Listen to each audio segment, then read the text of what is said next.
back, Instagram. Welcome back, TikTok. And welcome back, YouTube. Now, as you guys can see, we lost somebody. We lost Facebook, okay? So I'm going to just post a lot to Facebook. So if you follow me on Facebook, it will be posted later. That way it can actually save for the rest of my Facebook career, because if I do it as a live, it's going to delete in 30 days. So I'd rather just upload it as a post. So can you keep me in your pocket, in your hand, on your cellular device? You can. What's up? Ooh, thank you, Zach. You really like my leggings? I love these leggings. I got these leggings from the Garden International, where I get most of my mushrooms from. So if you like them too, make sure you check them out.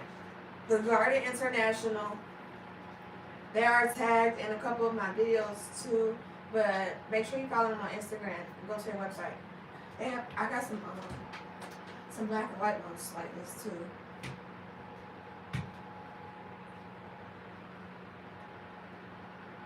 All right, so the other day we went over this board, and I told y'all we was gonna need to go over this board so that we can do this book.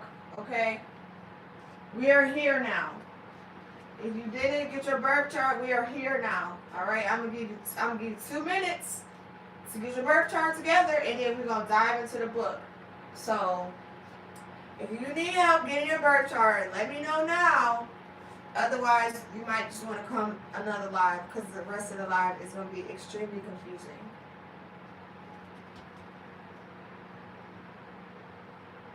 I am crying. No, I don't teach novels. I go over books that I enjoy, and I share them with you guys.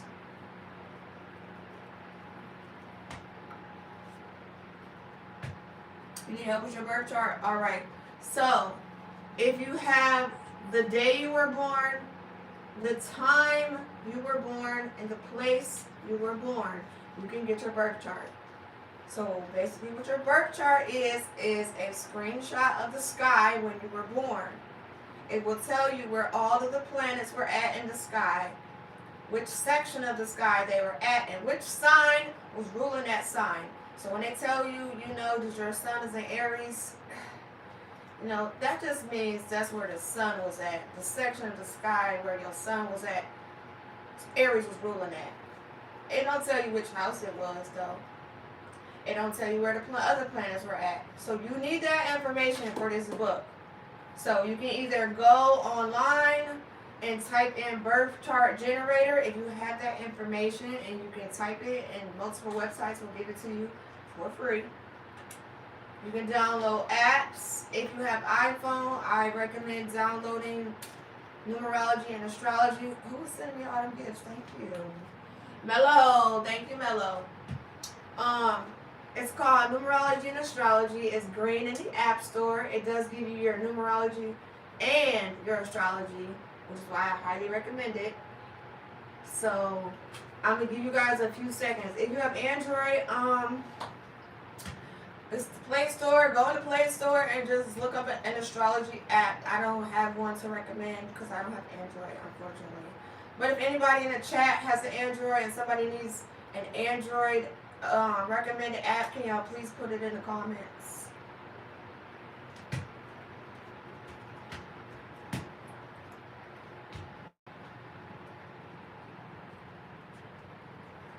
Not take your check. Go get your birth chart. Focus. Focus.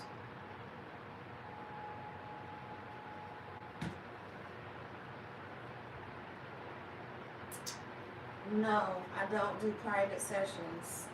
You gotta get this while I'm live. If you want a FaceTime, it is very expensive. When you could have got it on live for free. Okay? So I'm just saying. And I'm live on 3 different apps where you could have got it for free. What about a date? No, thank you. Anybody else need any help getting their birth chart? Android is for. Don't say that. Don't say that. Android. I know some people who have Androids and they love their Androids. You know. I'm not like, oh my god, iPhone is the best. I just only had iPhones. I had an Android when it first came out, and then I got switched over to iPhone, and I never went back. So I don't really know what Android features have, so I can't tell you that this for the board. That's not nice.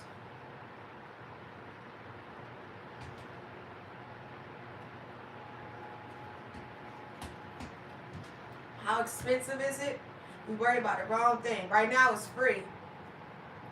Free! No money. You don't even got to tap the screen for real. You could just sit in there and just pay attention. So why would you be trying to pay if I'm telling you this information right now for free? Come on, y'all. We gotta start using this. I'm recording it too. I'm posting it. So if you miss something, you can get it and on the rewind.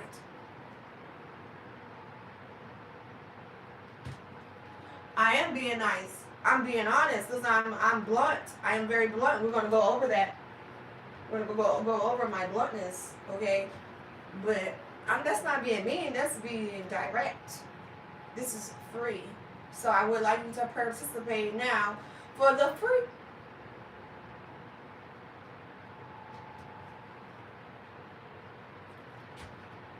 We already did yoga today. You missed it. I already posted it. Everything.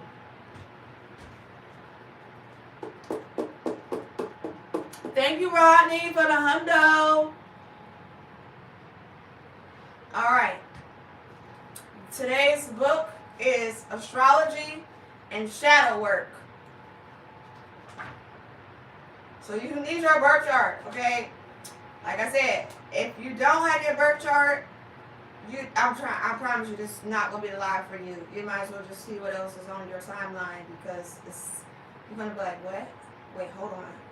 Wait, is that me she talking about? You need to know. So I highly recommend getting it. We about to get started.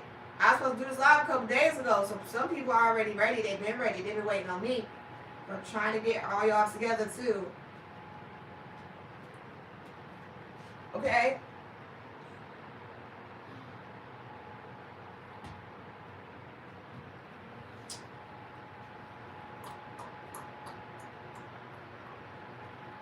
Alright. Before we open this book, I'm going to give you a quick review of the board. The board is also posted. Oh, let me change it. Because if you can't see it on TikTok. If you come on my TikTok, the board is flipped. So you can actually read the board.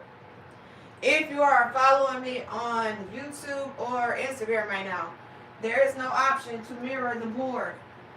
However, I did take a screenshot of the board and it is posted on my TikTok and it is posted on my Instagram. So if you need a close-up, please go to TikTok, The Unicorn Riah, THEE, Unicorn Riah, or go to my Instagram, Unicorn Riah's IG, and take a screenshot of the board that I posted so that you can see this.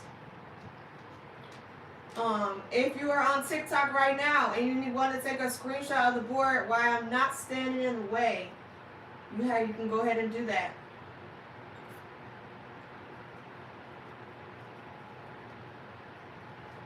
Alright, so when you pull up your birth chart, it's going to be this circle. It's going to be a wheel. It's going to have a whole bunch of stuff on it, so we're going to explain it. Alright? First, we got this wheel that is divided into 12 sections. The sections are called houses. Each house represents a specific area of your life.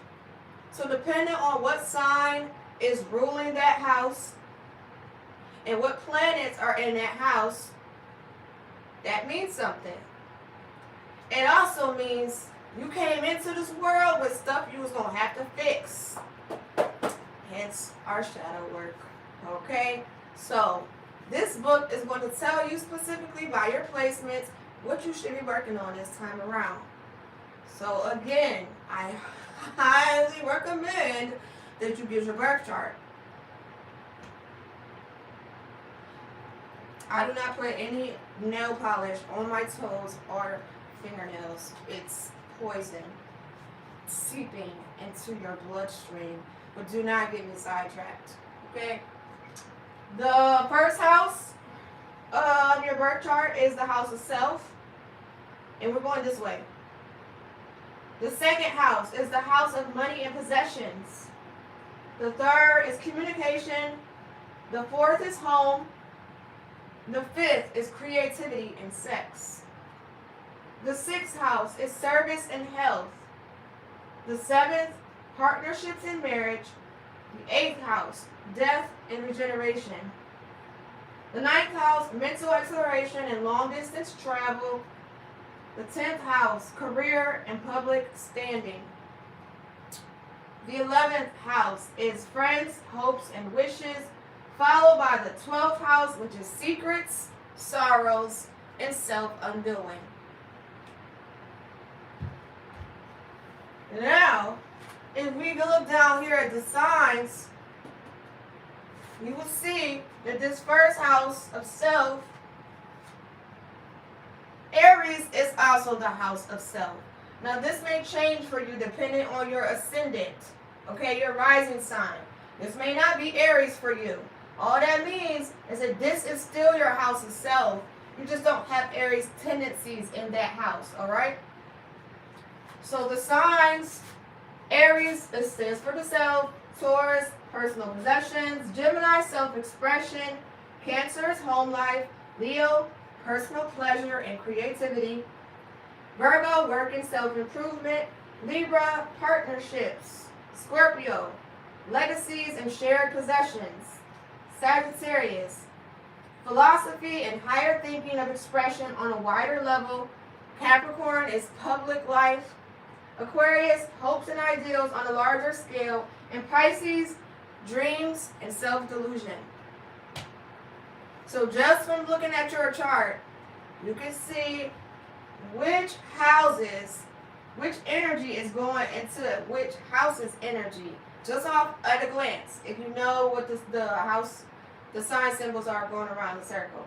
Okay, if you don't, most places will give you your chart, and then if you scroll down, it will give you the explanation, so you don't have to decipher all the symbols. You can scroll down and read where it says what house is in what sign, which planet is in which house. Okay, next we have the planets. So depending on which planet is in which house, ruled by which sign, is a whole nother energy. Okay, especially if you have multiple planets in a house. The sun stands for vitality and individuality. Your moon is your emotions and instincts. Mercury is the mind. Venus, love and pleasure. Mars, energy and assertiveness. Jupiter is luck and expansion. Saturn, discipline and limitation. Uranus, change and originality.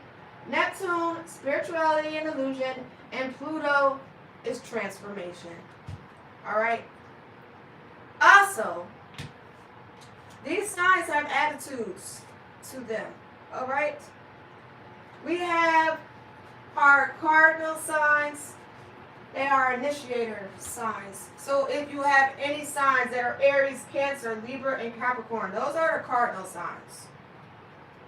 Then we got them fixed signs, okay? Those are our perfectors and finishers. Taurus, Leo, Scorpio, and Aquarius is a fixed sign. We're going to go over all this in the book. I just want to make sure everybody on the same page, and I'm still giving y'all a little more time to get the birth chart. And mutable signs are flexible, versatile, and adaptable. They are Gemini, Virgo, Sagittarius, and Pisces. Okay? So, the fire signs, if you have Aries, Leo, or Sagittarius, those are the fire signs, sorry. Big Aries, you already know. I know y'all feel this energy through the phone. Big Aries, okay? Active and enthusiastic. Earth signs are practical and stable. Taurus, Virgo, and Capricorn. Then you have the the air signs, intellectual and communicative, Libra, Gemini, and Aquarius, followed by the water signs, which are emotional and intuitive. All right? Cancer, Scorpio, and Pisces. The signs also give out a different energy, masculine and feminine energy. And if you wrote them all down in order, starting with Aries, because you know Aries is the first sign of the year. March is New Year.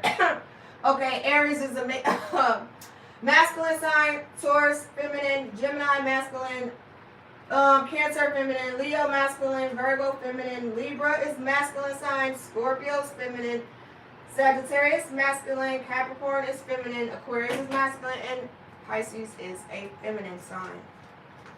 Now, hopefully that was not too fast.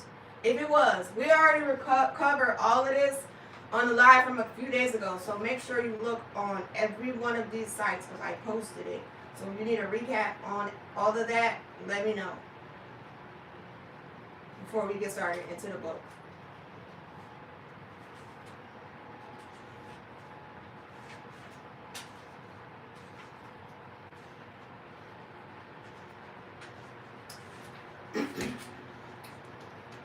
Questions about the book only. Questions about the book only. Okay, you are a fire sign. You are the first fire initiator cardinal sign. Okay, and you are in the second zone of Aries. Big Aries. Okay, all right, well, hopefully you guys are ready. Introduction. As above, so below. What is happening in the cosmos corresponds with the unfolding of events in our lives. There are no coincidences. There are destined moments, and in some cases, there is wiggle room for our free will. But as many of us have witnessed from transits and life events, we don't always have a choice. We might experience a serendipitous meeting or receive a gift or a career opportunity. These are the blessings presented to us, and we act on them. Then there could have been times when we were offered an opportunity we weren't prepared to receive, or were shown a new path when we weren't ready to embark on a new journey. There are also major life events, such as natural disasters or diagnosis of loved ones that we couldn't have done anything to change. This book is about helping you understand yourself more richly through your chart and teaching you how to make empowered decisions during those windows of time when you do have a choice. You are made up of tons of energetic content in the cosmos, and the placements of particular celestial bodies at your time of birth determine your unique composite. Our astrological charts reveal the various aspects of ourselves, our personality, desires, wounds, gifts, and pitfalls. And learning our astrological makeup can fast track us toward life lessons, reveal relationship patterns, and increase our self-awareness. One of the greatest benefits of learning our charts is that we gain the opportunity to live more in alignment with our authentic wiring through our natal placements. And this allows us to shrug off conditioning that has kept us out of touch with ourselves. This book is meant to inspire, illuminate, and help you discover more of who you are based on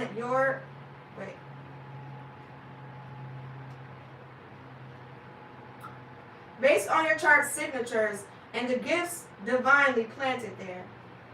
Ultimately, learning your chart enables you to reconnect with yourself.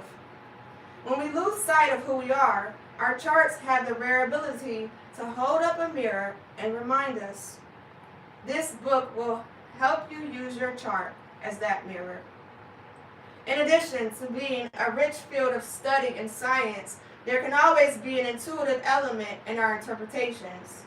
As you gain wisdom, I urge you to embrace the foundational knowledge of astrology and lean into your intuitive understanding.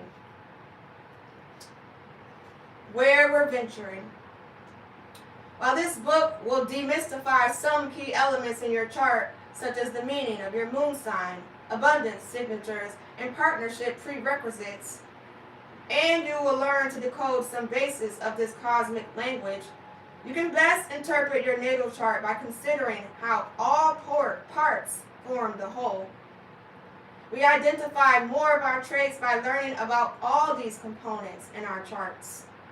But to understand this collective celestial web, we must grasp the basis. And there is a lot we can learn from these separate strands. First, you'll learn the foundational components, including important terms, the energies of the celestial bodies, and the essentials of your natal chart. Then, through sign-by-sign breakdowns, you'll discover the 12 archetypes of the zodiac. You'll understand your chart's dominant energies through the signs, including your unique associations through colors, herbs, tarot, and more. As we move into more covert realms, you will be given shadow work for addressing blockages and translating cosmic language into self-awareness. Throughout this book, you'll find descriptions that include highlights or positive magnetic qualities alongside shadow traits or challenging facets. Our shadows can include the parts of ourselves we keep hidden or outside of viewfinder, and these can counteract positive developments in our lives. Bringing conscious awareness to these subconscious strands, accepting these parts, or intentionally altering them can bring a deep fulfillment and lasting change.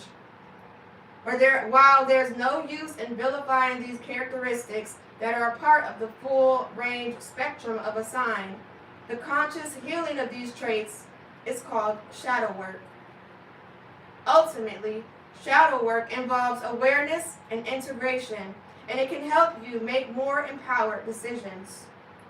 Last, you will explore themes for growth and empowerment.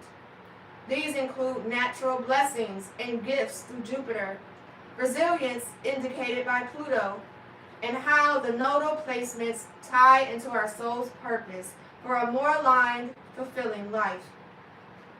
Each chapter heading provides you with a compass point.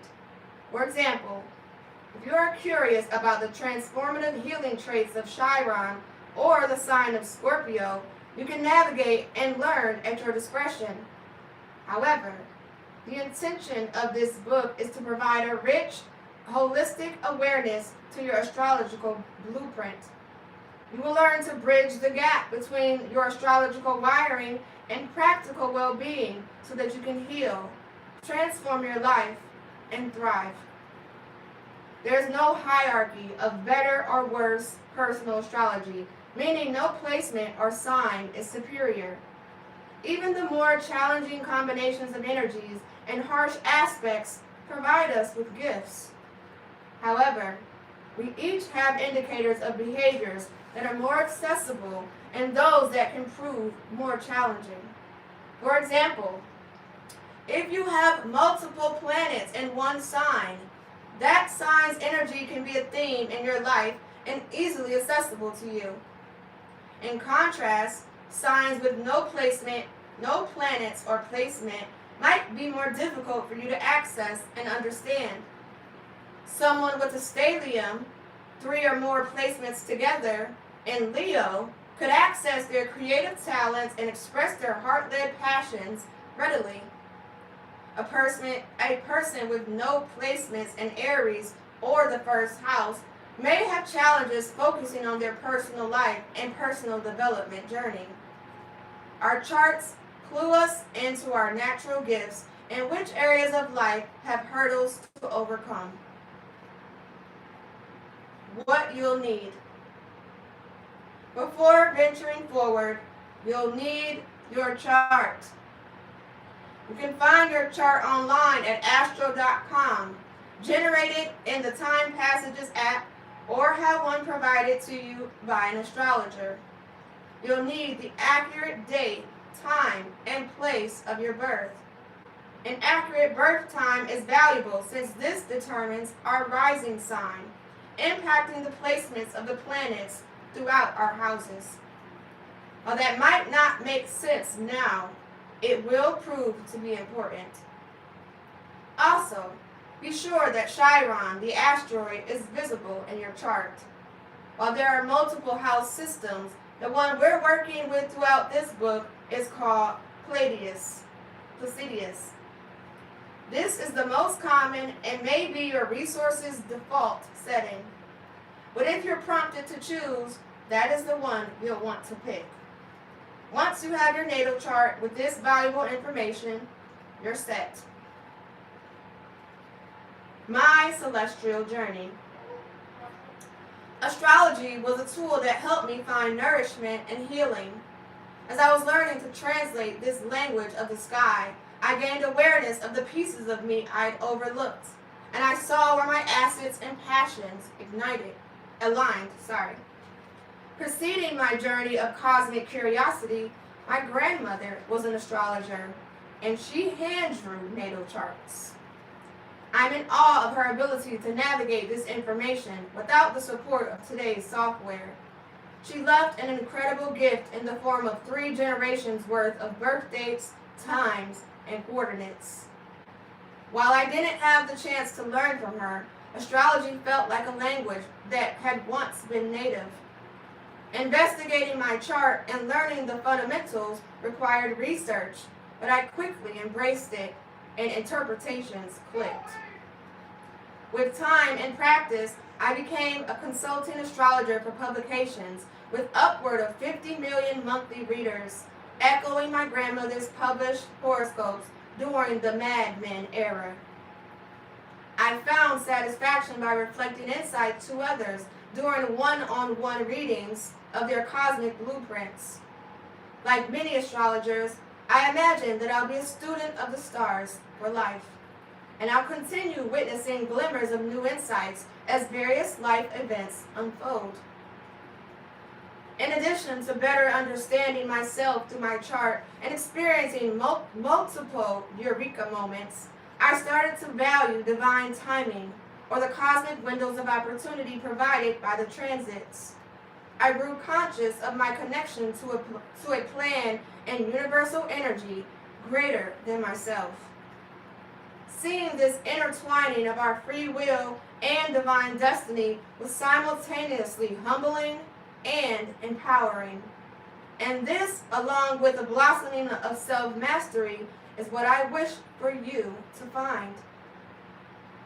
But before we begin, here's one pact to consider making with yourself. Since you'll be diving deep in your chart, spare yourself any potential judgment along this journey. In other words, promise yourself that you won't allow a challenging aspect or difficult-seeming placement to get you down. Impactful individuals with incredible life stories have difficult aspects, such as squares and oppositions, in their charts. There are world leaders with challenging Mercury placements, the planet of communication, delivering speeches heard throughout the world. Not only is it possible to turn what you might perceive as self-defeating ick into empowered gold, but placements perceived as challenges in your chart hold the potential to evolve into your superpowers. Before we begin, I suggest making an agreement with yourself. You might call this a spell. Accept that you'll embrace your chart with open arms, and in doing so, allow it to guide you home to yourself. And so it is. And that is the introduction, okay? So, everybody ready? Ready? Okay. All right, let's go. Part 1, laying the foundation. Chapter 1, the basics. Before we jump into the signs and their shadows, we need to cover some big picture basics.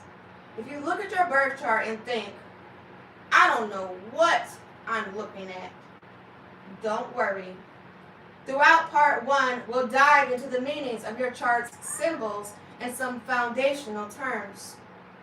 Now that you've downloaded your chart, you'll notice that there is much more going on than familiar sun and moon symbols.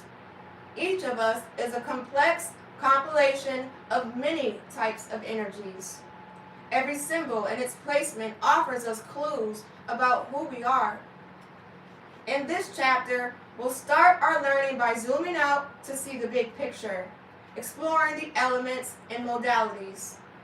Then we'll cover the 12 houses and main aspects of astrology. Before we dive into the signs, we'll explore the luminaries and planets, including their associations, energies, and how to apply shadow work for each.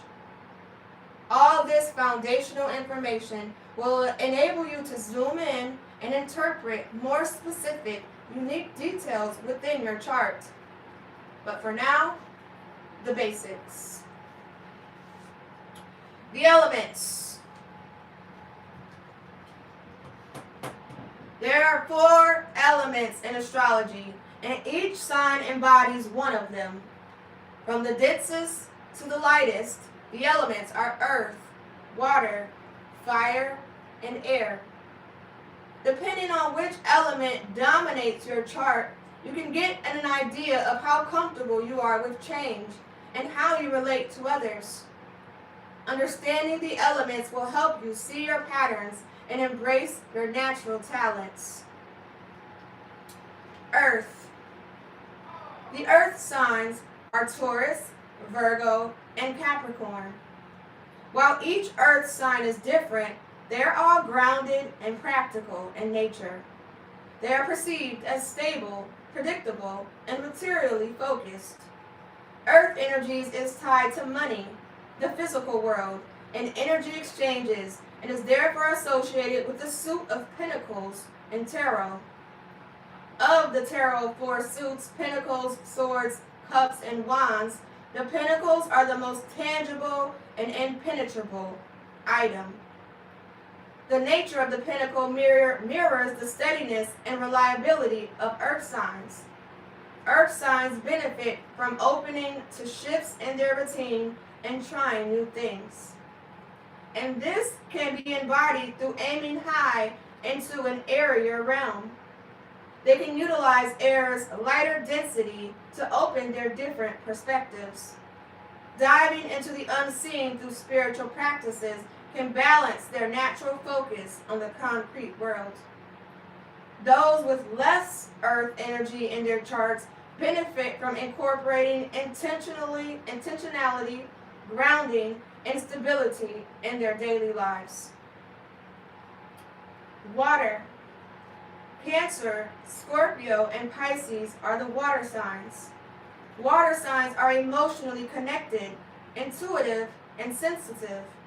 They are represented by the cups in tarot, which are tied to relationships and feelings. Water signs have the ability to feel through the emotional pendulum from deep grief to great love. Their wiring may lend them clairsentience or sudden insights into the emotions of those around them. With these gifts of sensitivity and relatability, inner check-ins around their own needs are essential. Their energy is a resource, and it must be managed appropriately for their well-being. While submersion into emotional depths can be a potent asset, it doesn't benefit them or their loved ones for them to stay there. They benefit from transmuting those deep feelings into practical action, incorporating the elements of earth and fire, or direct communication, the element of air. Those with less water in their charts can find this emotional range difficult to navigate and can benefit from diving into their creative outlets or performing intentional grief work. Fire. The fire signs are Aries, Leo, and Sagittarius. Fire signs are passionate and the most action-oriented. They can naturally and live in a space or conversation. Signified by the wands in the tarot, the fire element is tied to manifestation, boldness, and movement. When aligned with their purpose, fire signs naturally act toward their desires. Their association with boldness thrusts them into new situations, and of the four elements, they can be the most susceptible to outsourcing their sense of self-value to the impression of others. It's crucial that they self-validate without seeking external confirmation of their greatness and worthiness. Also, taking action has its benefits, but not if it's bypassing what's going on beneath the surface. Fire signs should be wary of repressing emotions and benefit from intentionally channeling their pent-up emotions into their work. Those with less fire in their charts may need a little extra oomph to get plans off the ground and make moves, especially if it relates to changing their circumstances. And air. Gemini, Libra, and Aquarius form the air sign trio. Air signs are the most cerebrally connected and can resort to head-over-heart decision-making. As the least dense element, air signs are swift. Their high vantage point gives them perspective, and they can offer others a sense of understanding and problem-solving. They see through a different lens, but the distance that this vantage point requires can make them seem aloof or detached. The energy of air is connected to communicate through messages, connection through thoughts, and comfort found in intellectual pursuits. Simply, air signs are associated with the mind, truth, and intuitive messages.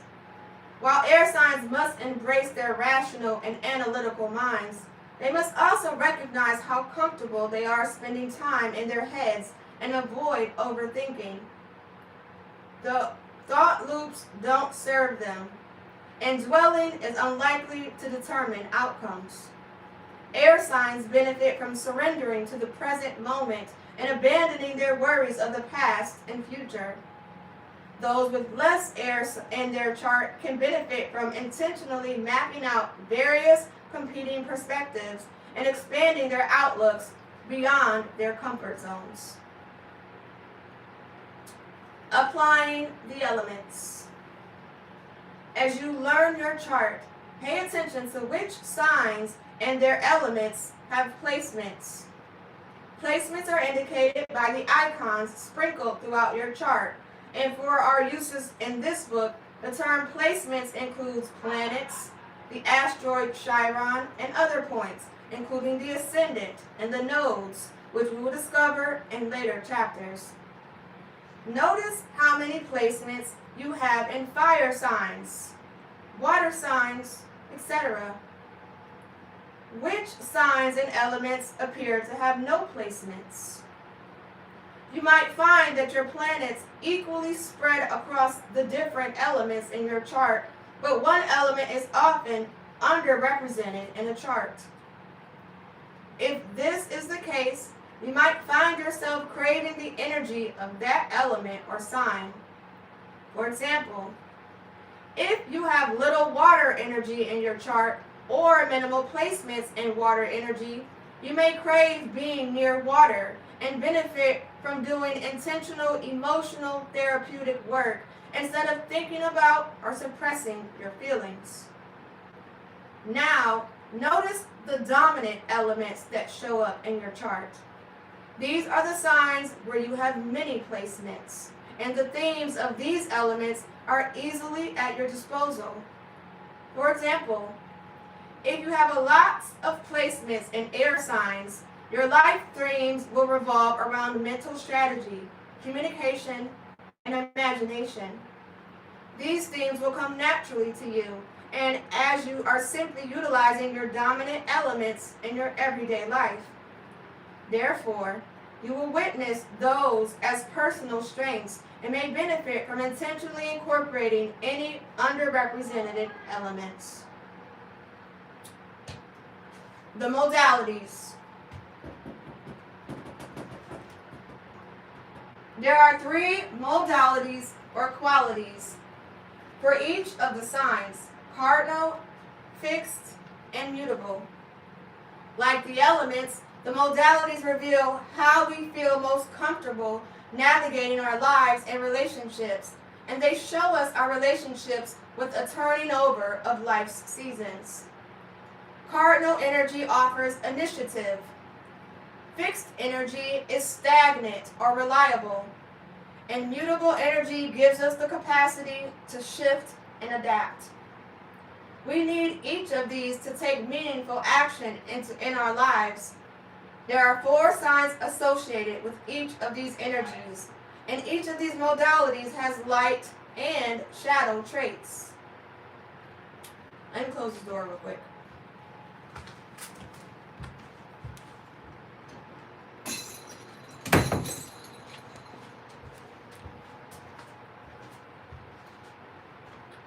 Cardinal energy.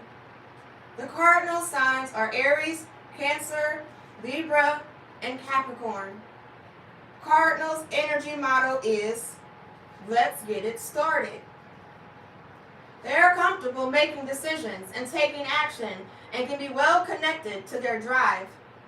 This ability to initiate is a gift and shouldn't be taken lightly. Since their decisions impact others, they must exercise discernment and avoid impulsivity. When too spontaneous, the consequences can be damaging, which is part of their learning in this lifetime. Conversely, they are not fixed energy. They are not meant to remain stagnant or allow others to dictate plans.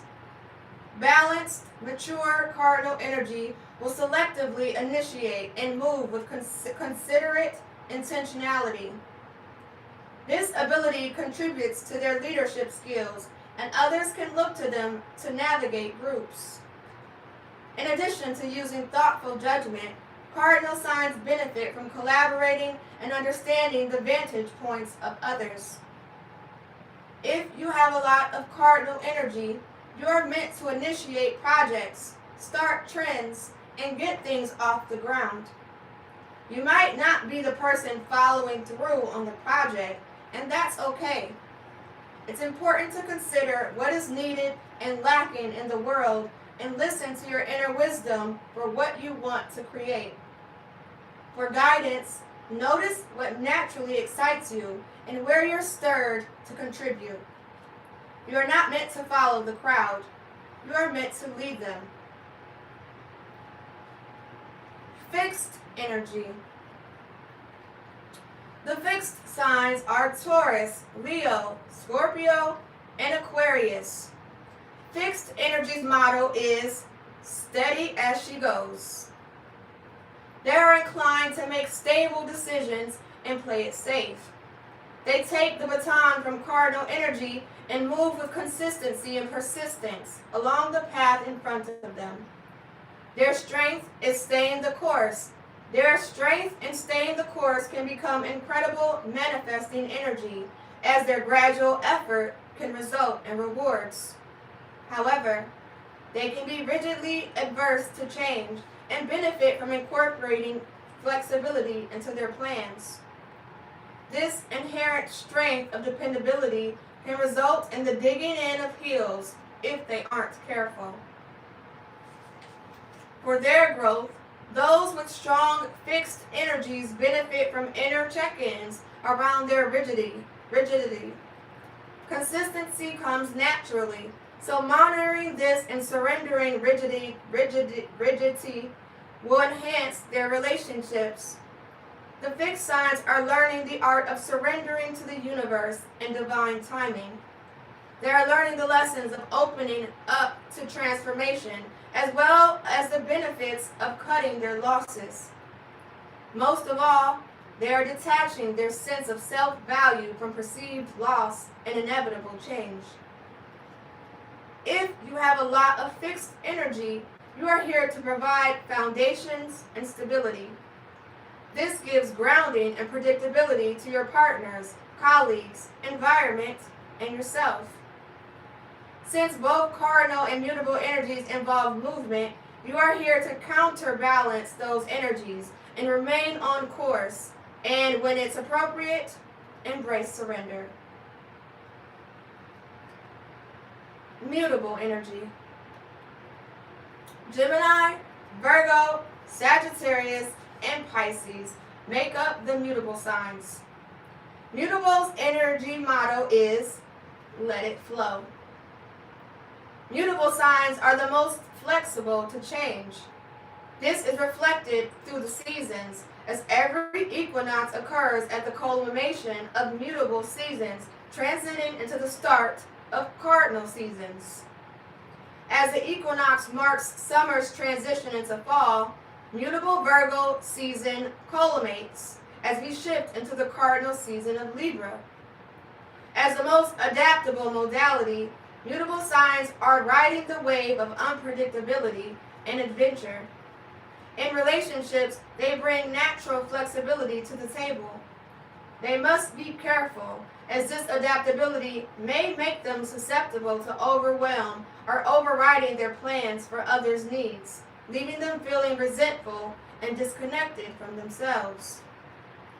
To address this shadow of self-abandonment, they must be aware of their natural flexibility and identify moment to moment whether their actions are aligned with their needs.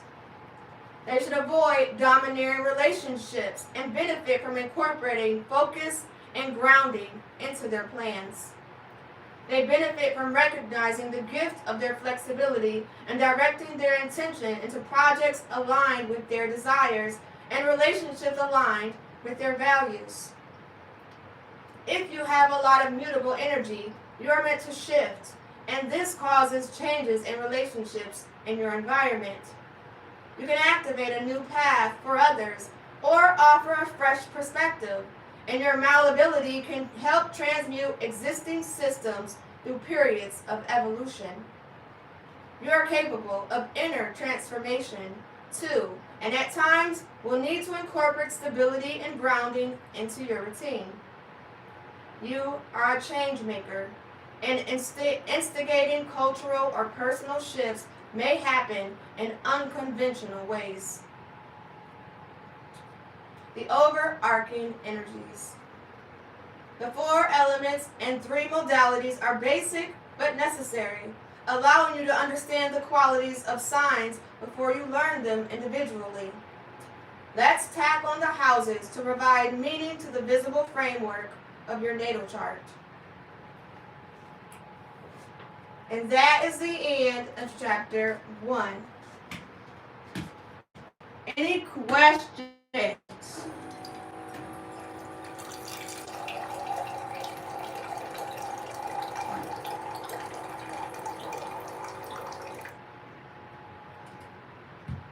No?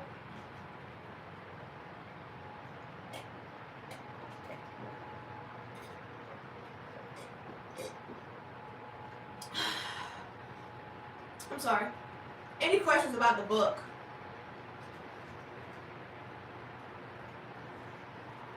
Yeah, that was chapter 1.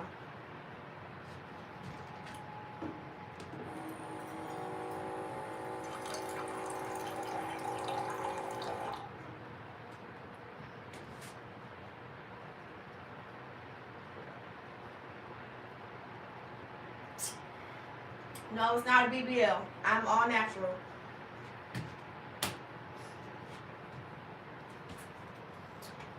I already explained the board. So if you need to see the board, I already posted the board on TikTok and Instagram. So go and look at my timeline. And if you want to take a picture of it right now, you can. And then you can zoom in. But it definitely is posted.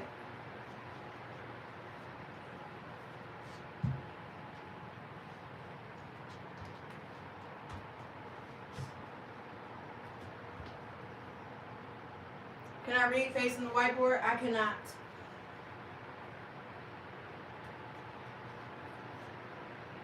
Exactly. All natural mushrooms. You're welcome. Okay. Chapter 2. The houses and aspects. Like pieces of a pie, our charts are divided into 12 sections, referred to as the houses. The houses are a helpful framework for beginning to navigate your chart. Looking at the sample chart, we can see that the numbers for each house are located around the innermost circle. You'll notice these start with the first house on the left and move sequentially counterclockwise around the chart. In this example, Libra is the sign of the first house and the individual's rising sign. This means that Libra's diplomatic, indecisive, and Venusian traits are associated with this person's relationship with themselves, first house things, and how they interact with the world, rising sign. Despite their sun in Capricorn, which denotes structure, reliability, and ambition, they are viewed as a Libra with Venusian traits and interpret the world through this lens. And this is the sample chart if you want to look at the sample chart.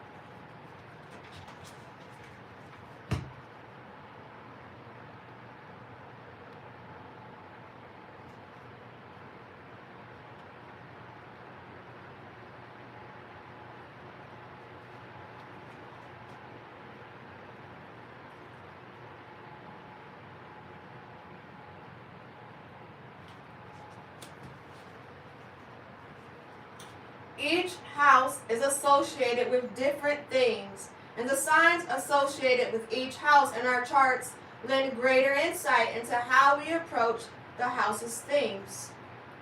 If you have one or many placements in one house, the themes of this house are focal points for you. It's the combination of house, planet, and sign that weaves a greater story. For example, your sun in Virgo in the 5th house indicates that you connect with yourself and feel energized through creativity and possibly healing, research, medicine, or storytelling. Maintaining your routine and incorporating daily rituals are essential. Expression is a key part of your life's journey, and connecting with your inner child is important for you. However, observing this placement in its shadow, you hold a high standard in your creative life, and perfectionistic tendencies can stifle your free creative expression. Knowing when to lower the bar for your work will be crucial, and accepting imperfection in yourself will be essential for progress. The first house.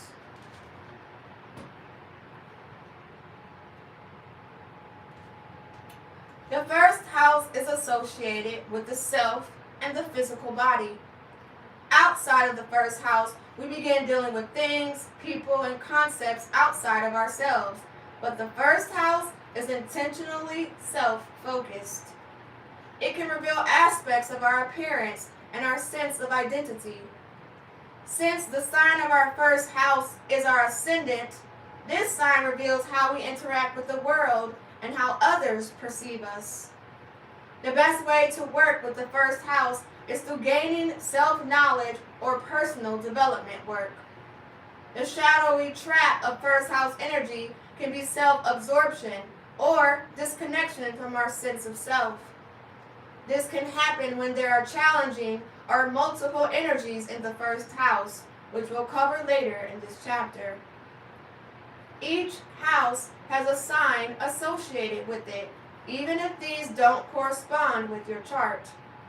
So while your first house is most likely not Aries, this house is associated with the sign of Aries because it is the first sign of the zodiac. For example, my first house is Gemini. This reveals that communication and writing are integral to my sense of self and impact how others perceive me. Curiosity and flexibility are important for navigating my life and learning more about the world. The second house.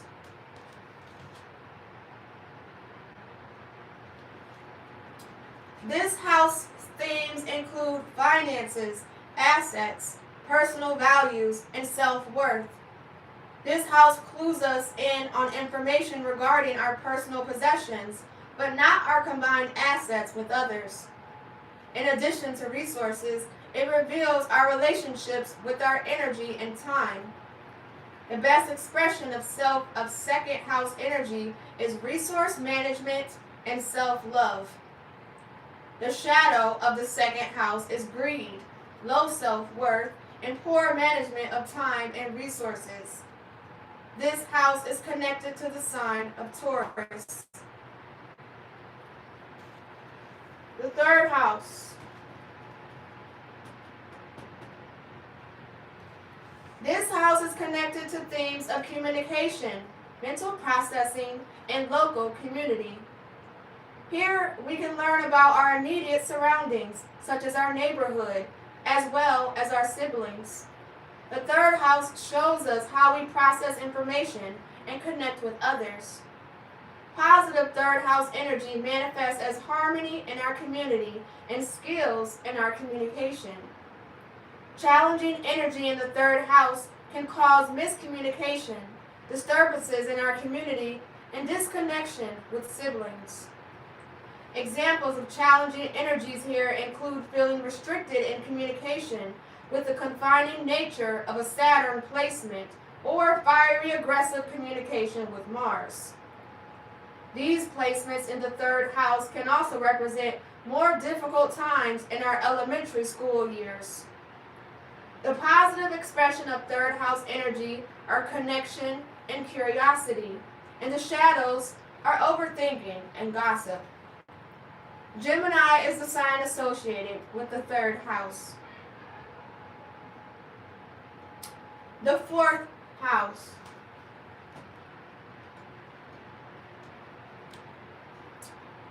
This house carries the themes of family and home. This house can show us our private life and relationships with our abode and indicate what makes us feel secure. Harmonious fourth house energy indicates stability in our home and private lives. Difficult energies here signify disruption in familial relationships or personal affairs. In its positive expression, the fourth house reveals stability. In its shadow, it reveals insecurity. For example, Pluto in the fourth house can reveal disruptions and control issues within family. And Venus in the fourth house can indicate pleasant energy and enjoyable dynamics in the house. This house is tied to the sign of Cancer. The fifth house.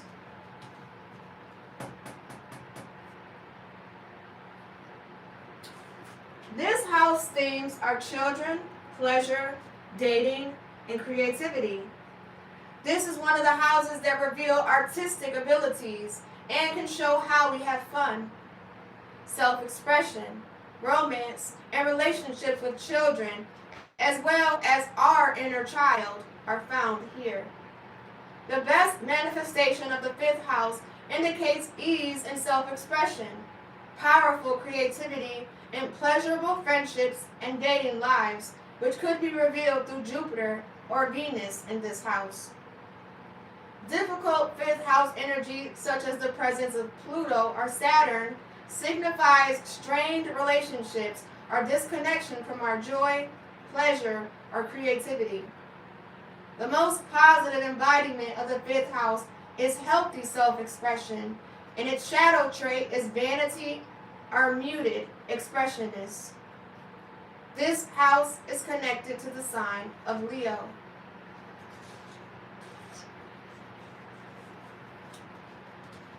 The sixth house. This house has themes of health, work, and daily routines. Information in this house can reveal our work ethic, relationships with co-workers, and potential health issues. This is also the house associated with pets. Positive expressions of sixth house energy include comfort with routines, harmony in the workplace, and ease in resolving health issues. Difficult sixth house energy manifests as issues in the workplace, struggles with routines, and potential wellness woes. A Scorpio sixth house can reveal tricky and transformative health situations, and a Libra sixth house can reveal pleasant but self-sacrificial relationships with colleagues. Working with the sixth house in a beneficial way can involve taking care of our health and maintaining structure in our lives. The shadow of the sixth house is taking health for granted or being too rigid with our routine. This house is associated with the sign of Virgo. The seventh house.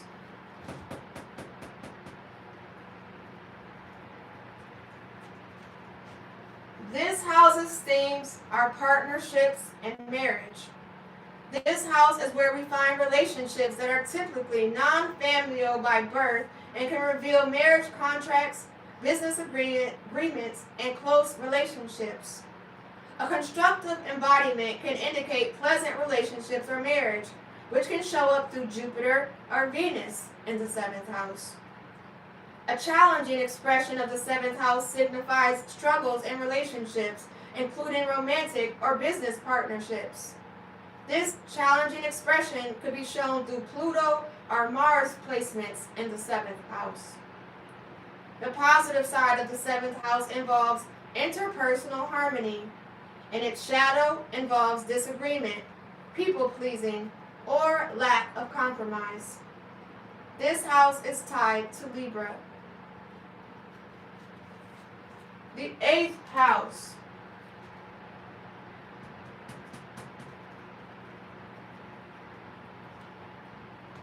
This house holds the theme of shared resources, sex, and spirituality. This house can reveal information related to debts, taxes, inheritances, secrets, and our relationship with mysticism. Positive energy in the eighth house, like Jupiter, can signify the understanding of hidden knowledge, including spiritual and intuitive connectiveness. This can also indicate success and financial gains from working with others. Trying eighth house energy points towards debts, challenging entanglements, or transformative experiences. These challenges could arise from Pluto or Saturn placements. Positive use of eighth house energy is vulnerability and I can never say this word. Reciprocity. And the shadows are inauthenticity, withholding information, and obsession in partnerships. This house is connected to the sign of Scorpio. The ninth house.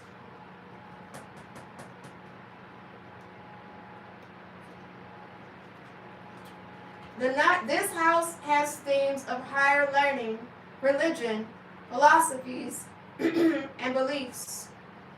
This house reveals information regarding long-distance travel and publishing, as well as information about gurus, teachers, or professors.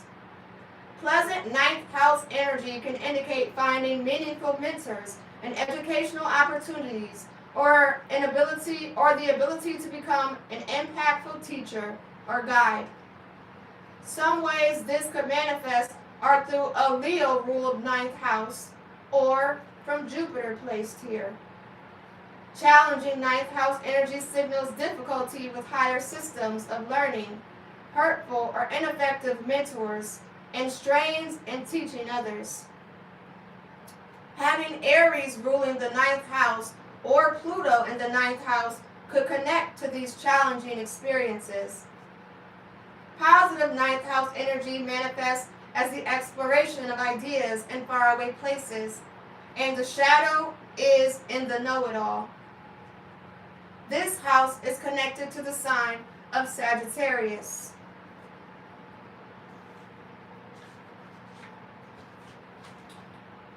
The 10th house.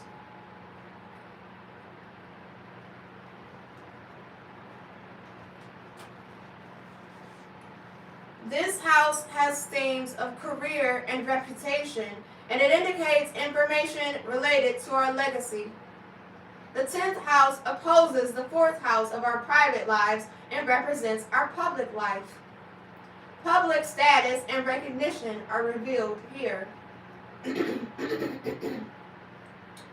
Positive 10th house energy, such as Sun or Venus placements or a Leo ruled 10th house, can manifest as success in a career, high achievements, and a glowing reputation. Challenging 10th house energy can indicate struggles in long-term career, a damaged reputation, or a tumultuous public life. This challenging energy could be connected to Chiron placed here. The shadow to light spectrum to explore within the 10th house is the robotic corporate climb versus the purpose-driven career. This house is tied to the sign of Capricorn. The 11th house.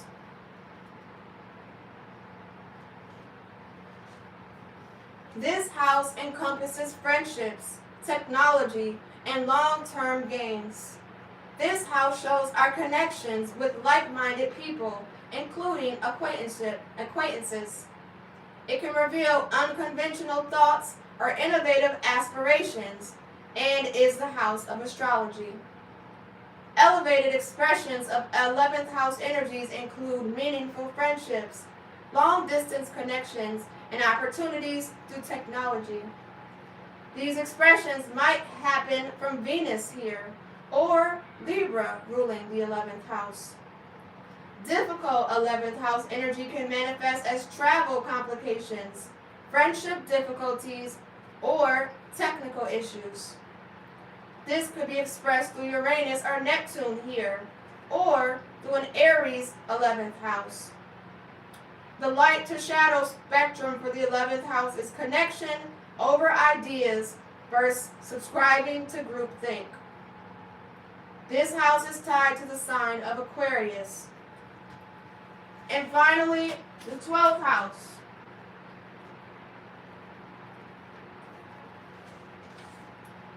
This house holds the themes of spirituality, dreams, and the astral realm. Along with the 4th house, information in this house can be tied to our ancestry, and as with the 6th house, it is associated with service.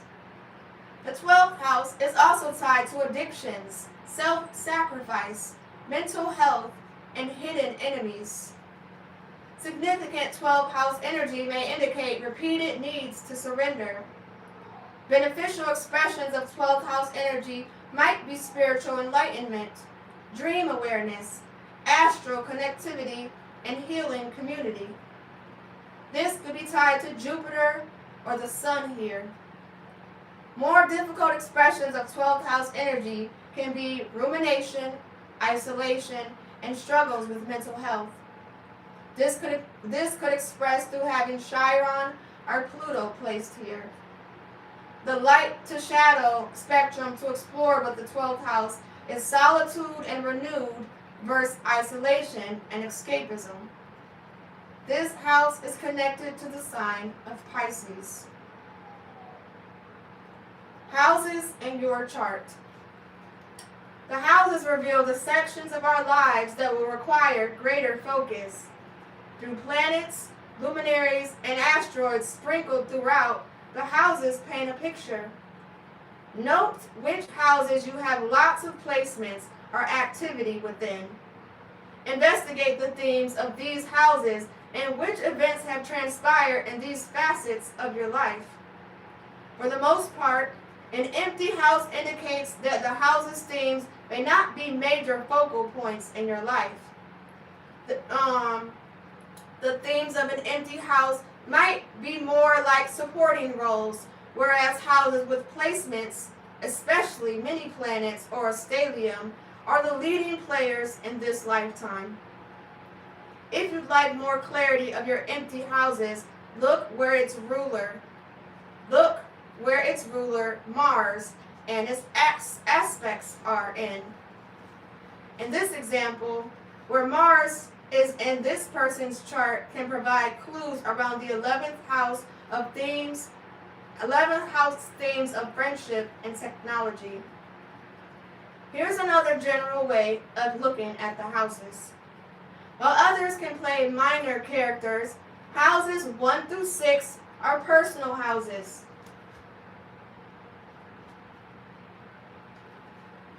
These reveal the continually developing relationships we have with ourselves. While houses 7 through 10 also involve ourselves, they are more impersonal areas of our lives. Houses 11 and 12 really illuminate the bigger picture through a combination of philanthropy, humanitarianism, service, and even martyrdom. Some charts will express lopsided energy, revealing focal points that are personal, interpersonal, or big picture in scope. Of course, there's no right or wrong distribution of celestial bodies throughout the houses, but this assessment can lend guidance around which areas of life require more energy and provide deep lessons. Now that you've toured through the 12 houses, let's dive into the communication channels between the planets, luminaries, and asteroids. The aspects. The aspects. Aspects are the ways the celestial bodies speak with one another. These are the relationships formed between the planets, asteroids, and luminaries in our charts. These are represented by all the lines moving through the middle of your chart and are determined by the separation of specific degrees between the celestial bodies. Each aspect reveals the harmony, synergy, or tension formed between different energies, and these are messages revealing which parts of our lives might prove more challenging or feel more carefree. That difficult chemistry is referred to as harsh aspects, and some of these are squares and oppositions. But this tension offers the opportunity to overcome challenges, and approaching these through a lens of overcoming is the best way to work with harsh aspects. The easygoing chemistry is found within the soft aspects, such as sextiles or trines. These have harmonious energies and indicate ease and flow in certain parts of our lives. Technically, conjunctions are harsh aspects, but sometimes we can utilize these as strengths. Prior to learning these 5 major aspects, start with grasping the foundations we've covered. In fact, these aspects might be the last part of your foundational learning, which has included the elements, modalities, and houses. Beginning with the basis will prevent you from feeling overwhelmed or misinterpreting aspects in your chart. And once you have grasped the planets in each of the signs and houses, you can begin to interpret the aspects formed.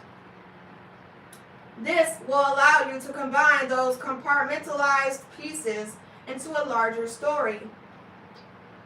Also, the degrees allow for each orb or correlation formed between close degrees slightly vary by astrological school of thought. But the closer degrees within an orb, such as 0, 1, or 2 degrees, the more exact the aspect and the more impactful the message.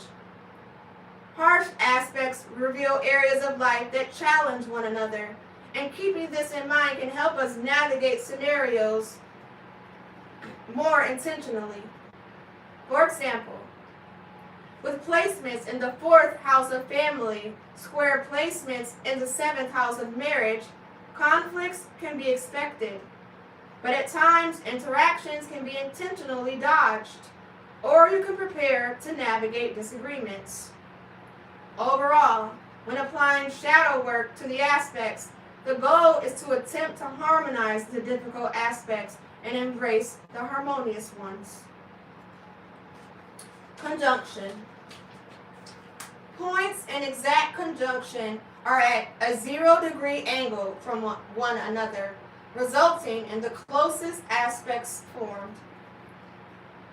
Conjunctions are formed within a 0 to 10 degree orb. Placements in conjunction with one another intensify each other's energy. Depending on the involved planetary energy, these can be challenging or harmonious. Any placements in a conjunction represent the energies that will consistently impact one another in your life. When interpreting these placements, remember that they aren't meant to be separated. Since these are based on degrees, they can still form a conjunction even in separate houses or signs. As an example, Mars conjunct Mercury could manifest as a quick-thinking, fast-talking individual who drives like a racer on their morning commute. Jupiter conjunct Venus could emphasize pleasure, romance, and beauty in one's life, but this pair conjunct can also represent high spending. Understanding these tendencies embedded in either example can be helpful to these natal placements for utilizing or tempering these energies. Stellium. While a stellium is technically not an aspect, when 3 or more planets are conjunct or tight together like peas in a pod, they form a stellium. This is a concentration of planets or asteroids. A stellium's presence in your chart indicates an important signature, and the closer the degree within this orb, the more potent the energy. This sign and house will be significant in your life, and its themes can pull your focus and energy toward them. For example, a stellium formed in the sign of Gemini could suggest an emphasis on broadcasting or writing, or on life themes of curiosity and community. And a stellium in the 5th house could indicate life themes involving creativity, expression, and children or childlike qualities. Unlike the aspects, a stellium isn't signified through a symbol in our chart. Sextile. A sextile is found within a 60-degree angle. Sextiles are formed within a 0 to 6 degree orb. Hold on, let me open the door for my cat.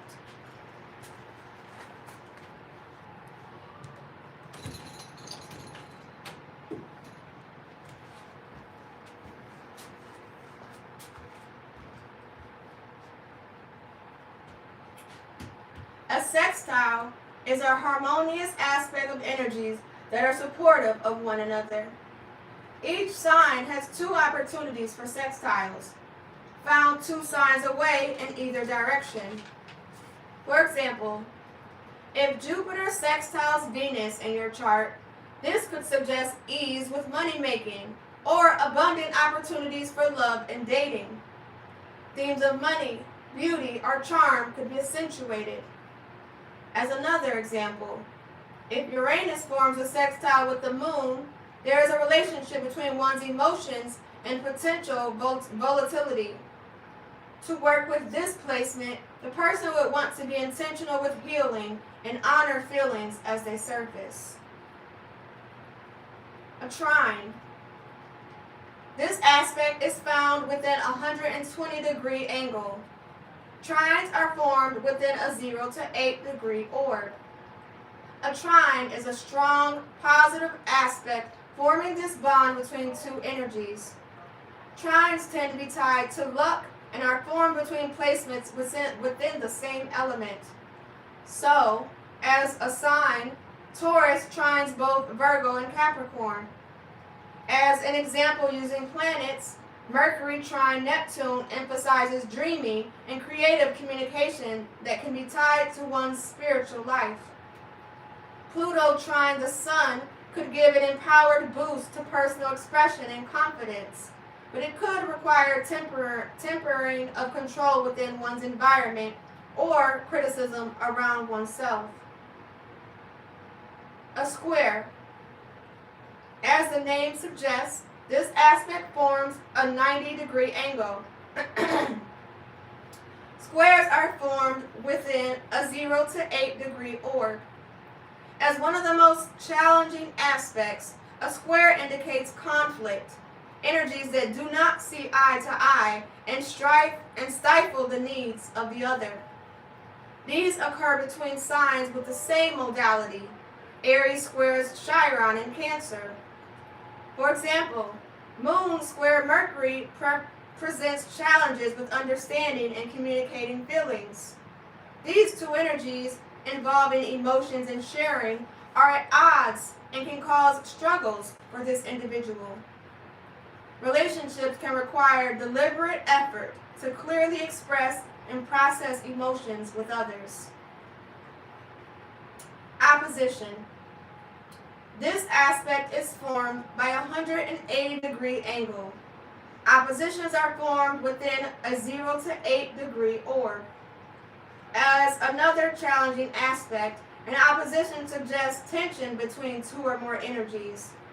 Imagine each energy pulling their agenda in the opposite direction from the other. You might think of this as a power struggle. For example, the moon opposing Neptune could lead to a chasm between fantasy and reality at times. On the other hand, with this placement, someone could feel too grounded, practical, and cut off from their creative abilities, including the ability to dream and fantasize. Another example would be Saturn opposing one's ascendant. This could create tension, as controlling partners could attempt to control this person's expression or the way they interact with the world. In this instance, domineering relationships could become problematic, and this person would benefit from addressing this or avoiding these dynamics. The framework is built. The houses cover every facet of our personal and interpersonal lives. Understanding the aspects positions you to see how the celestial bodies communicate with each other and impact real-world events in your life. You are learning the alphabet of astrology. Once you understand the planets and signs, you'll form words and be able to string together sentences or interpretations based on these communication channels of aspects and particular house themes. Let's explore the planets. And that is the end of chapter 2.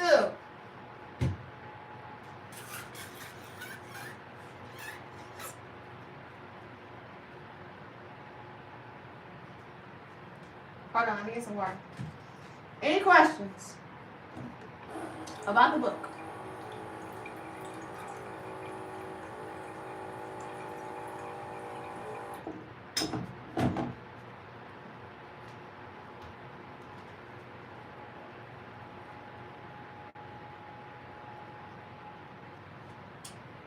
It's okay, Shorty J. I'm going to post a live so you can go over it as many times as you need. You can push pause, rewind, take notes. I highly recommend taking notes. Yes, because your ascendant determines which house starts right here. So if you don't know the time you were born, you're not going to know which sign starts the entire chart. So you need that. So just because this is the first house and Aries is the first sign, that does not mean that your chart will start with Aries. See, that's why your birth date, time, and place of birth is important. Because even if you was born at the same day and time on the East Coast, that don't mean your chart look like the West Coast or even a state away.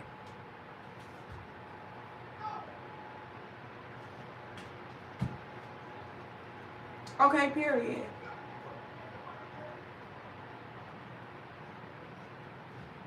All right, all y'all, do not, I repeat, do not put your information in the chat. I know we all learning, but once you know what is in your chart, you do not want to be giving people the information to draft your chart. I just told you all the stuff that it covers about your whole entire life. We didn't draw all the little degrees on here because I was not about to draw all them little lines. But every degree represents a year. So that's how we get predictive astrology, when they just track where the planets at, where they started at, and how old you are now. So do not give people your big three, your information. That is for you. That's why we're going over this, so that you can learn it. Everybody who ever given a copy of your birth certificate already pulled this information. Do not just give it to the chat. It's not for the chat. It's for you. Thank you for them old floating hearts. Take the what? No, I don't want your information. I want you to take notes. Exactly. Take notes. I want you to take notes. I want you to be able to pull this yourself. If you don't want to do all this, I understand. There are apps for that. There are apps that will tell you. Guess what's going on today? You might want to watch out for this. Da-da-da. You know, I'm not doing that. That's what the apps are for. And I want you to be able to do it, so you don't even have to rely on the apps. Okay?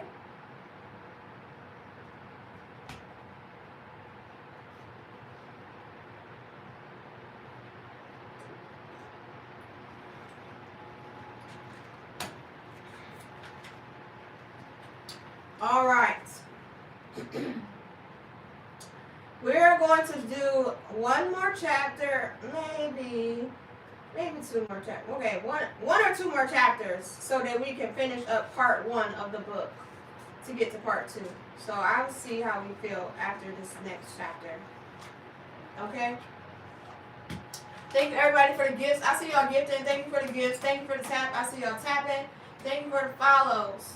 And I will get after we finish, I will have time, and I will answer some of your comments, because I know a lot of y'all are patiently waiting. All right. Chapter 3, the luminaries and the planets. Each of the planets holds a unique energy that is predictable in nature and a specific window of time in which they transit through the signs. The inner planets, or planets closest to the sun, include Mercury, Venus, Earth, and Mars. The outer planets are those farthest from the sun, include Jupiter, Saturn, Uranus, and Neptune. Aside from the planets, we have the luminaries, the sun and the moon. The transits of the inner planets impact us on a personal level and are more specific to our individual charts. The outer planets are specific to entire generations, and since their transits impact large groups, they can mark world events and cultural trends. During each planet's retrograde or reverse course through a sign, the time is spent in an individual sign lengthens. Sometimes people fear having retrograde planets in their chart, but this is not a marker of doomed destiny. Retrograde planets in the chart could denote a need to be patient around that planet's energy, or signify that its lessons or gifts come later in life. It might require self-reflective work to identify how to better work with the planet's energy, or there could be a block to remove it and assessing it.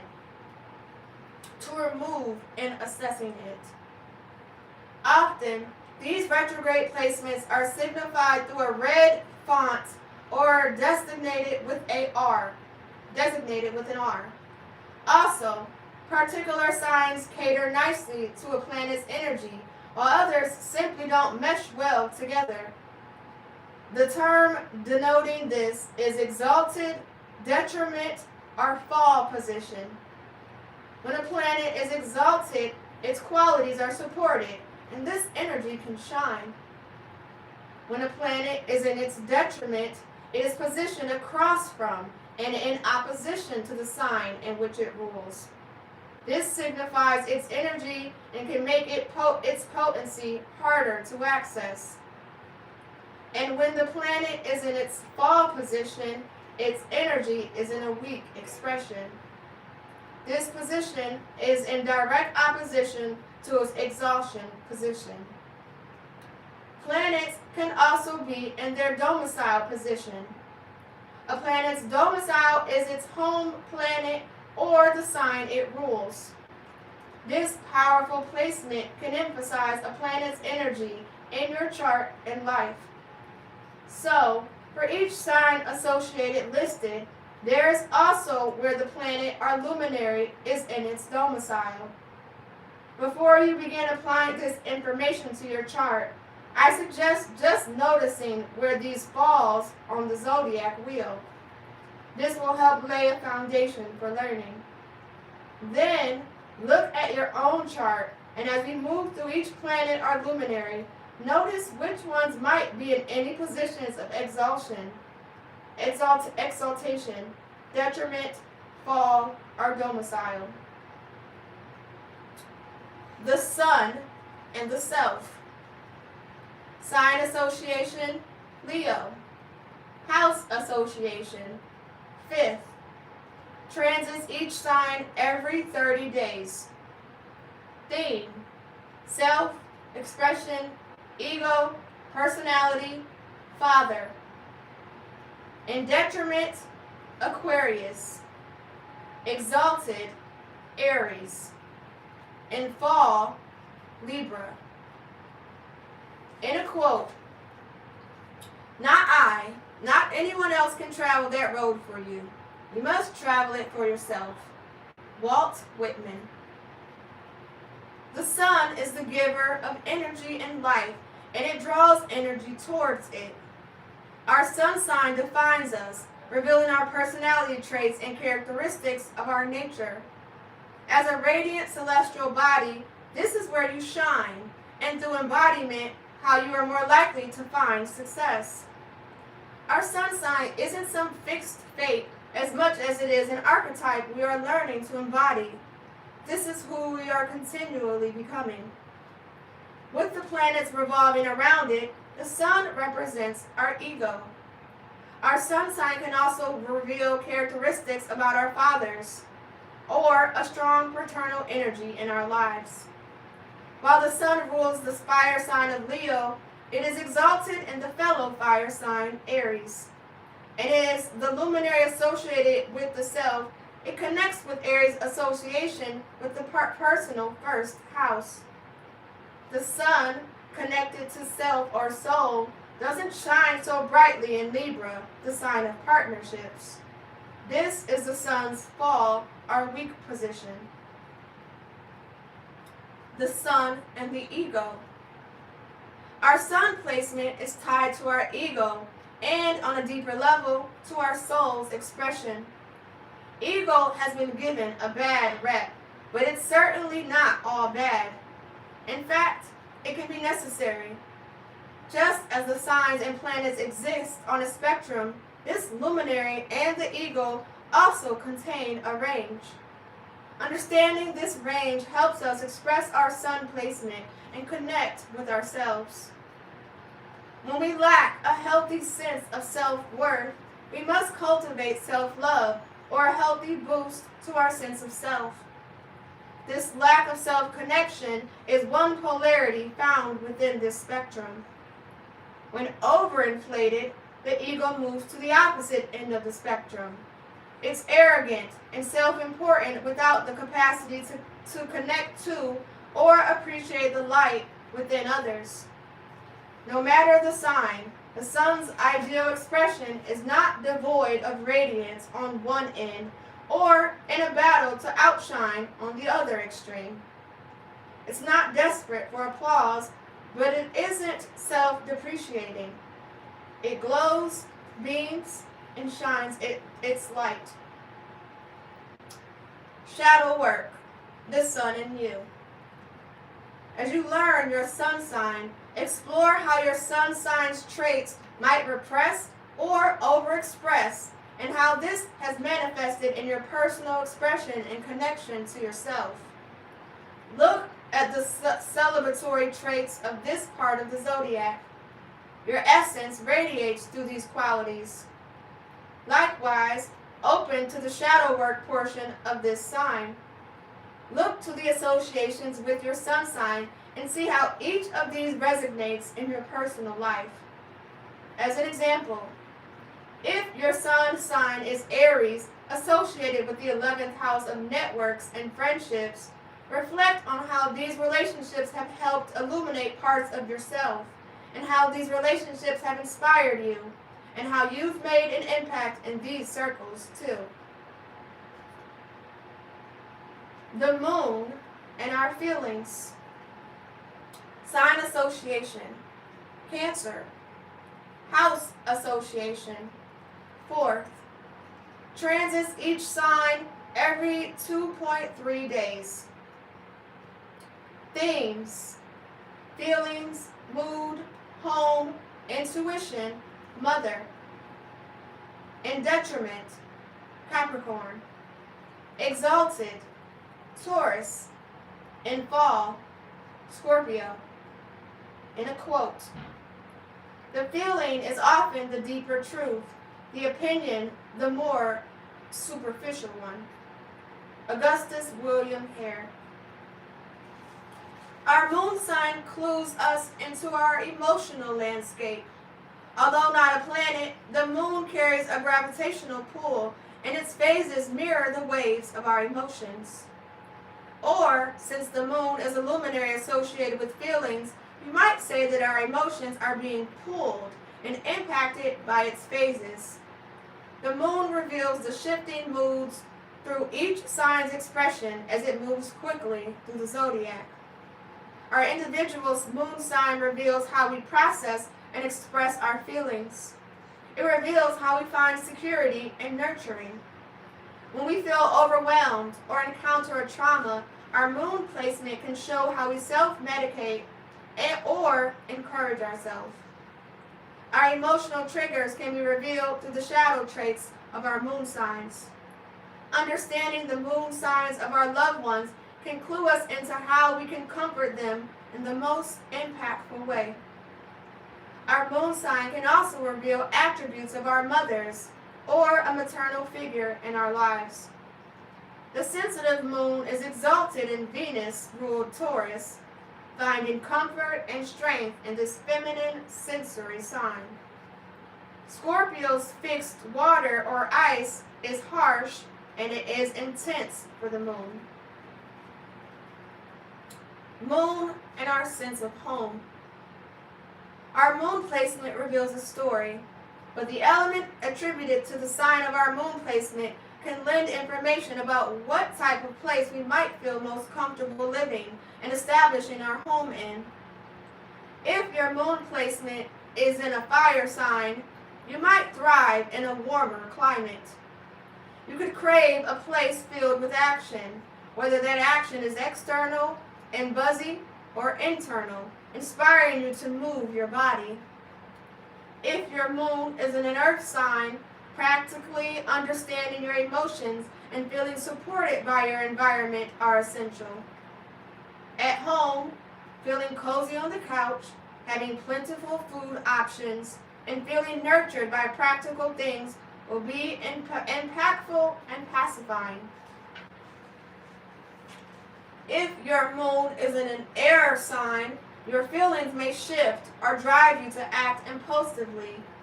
In home decisions, you need to feel a sense of freedom, even when planting solid roots. You might feel comfortable living abroad or taking a sabbatical. For moon placements in water signs, there can be an intuitive element in your domestic decisions, including scouting out a location that connects with your inner knowing and decorating in a way that creates the right vibe. When you don't feel well or connected to your sense of self, you could be inspired to clean your home, decorate with natural elements, and incorporate the water element into your abode through fountains, fish, or flowers to bring fresh energy into your space. Moon stages and our routines. One complete moon cycle consists of 4 main moon stages, and each stage transmits a different influence. These 4 cycles are the new moon, waxing moon, full moon, and waning moon. The new moon signifies the dawn of something new and can mark a new chapter in our lives. You may wish to start a new personal venture, promote a new service, or present something new about yourself at the time of a new moon. The slate is clean and the opportunity is ripe. On the waxing moon stage, the energy is building. This is a great time for preparation and planning. You might benefit from working in a meditative flow state, receptive to twists and turns as they arise. You might want to be in a creative vision building mode to take full advantage of this energy. On the full moon, the energy has culminated to its fullest point. This is a time for release and surrender. When launching during the new moon and creating during the waxing moon, you may arrive at some conclusions about what you must surrender for yourself or your process to move forward. The full moon gives you the opportunity to use that awareness and surrender what isn't working. Sometimes you might find that there's nothing for you to do. In that case, you'll want to allow whatever isn't aligning to release itself as you move ahead on your path. On the waning moon, the energy is dissipating. This is the opposite of that slow and steady build we feel during the waxing moon. This is the preparatory stage for the new moon, where we wipe the slate so we can build anew. Now is the time for cleansing our space or relinquishing a bad habit that might have sprung into our awareness around the full moon. In addition to the four main moon stages, we experience eclipses. Eclipses are significant, ushering in a time of fated or destined change. Eclipse cycles occur twice per year, and they contain 2 eclipses within the same lunar cycle or month. During the eclipse cycle, a solar eclipse occurs at the new moon phase, and a lunar eclipse occurs on the full moon. There is nothing to do during these cycles but surrender to any changes showing up for us. The best way to work with this energy is not to overcommit. Take it easy, and instead of attempting to force a desired outcome, allow change to transpire. Shadow work, the moon and you. Reflect on how the attributes of your moon sign mirror your relationship with your emotions. Look to the unique traits of your moon sign and open to the shadow work portion found in that sign's chapter. This section can reveal the ways you may struggle with metabolizing challenging feelings. Overall, it should reflect information about how you experience relationships and process emotions. Some gifts can be found here too. For example, if your moon sign is Virgo, you might impose high standards on yourself and overanalyze your feelings, and you may resonate with having healing capabilities and guiding others through grief. Mercury in our mindset. Sign association, Gemini and Virgo. House association, 3rd and 6th. Transits each sign approximately 1 month. Themes: mind, communication, intellect, changeability, and manifestation. In detriment, Sagittarius. Exalted in Virgo. In fall, Pisces. In a quote: don't wait for the stars to align. Reach up and rearrange them the way you want. Create your own constellation. Pharrell Williams. There is a correlation between the energy of the planets and multiple mythical gods, including those of Greek and Roman mythology.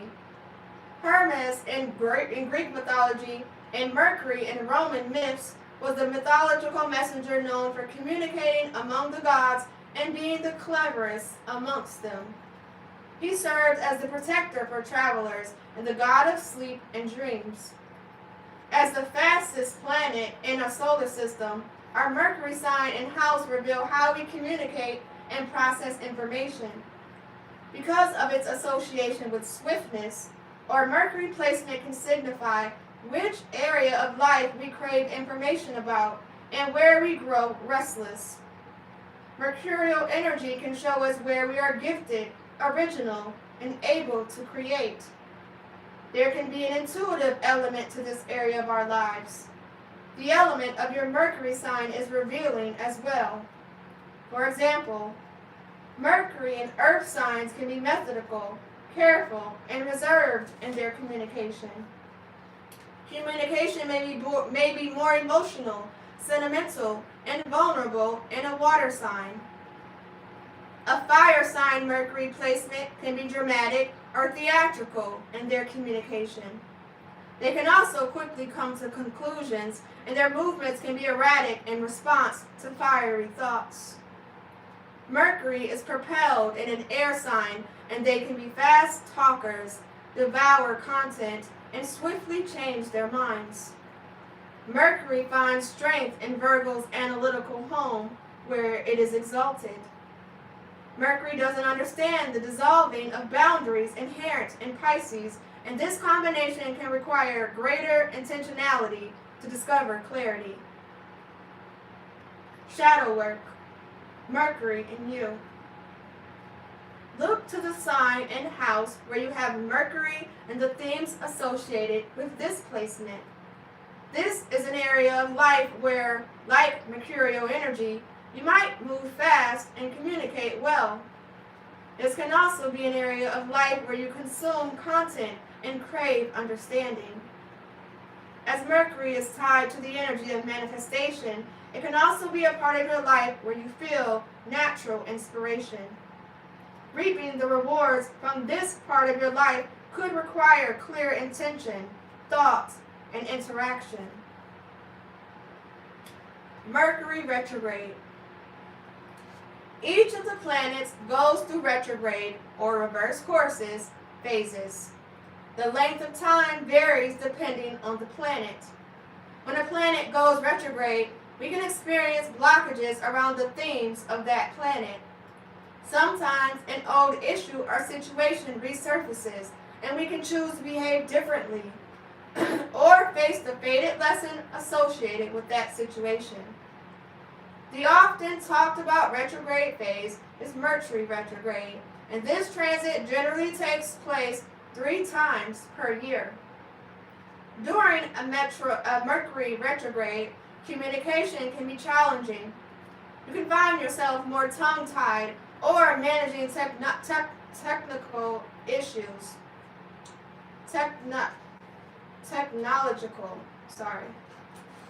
Digital work might require more time and patience, or you might postpone a project. During this transit, travel delays can be more common.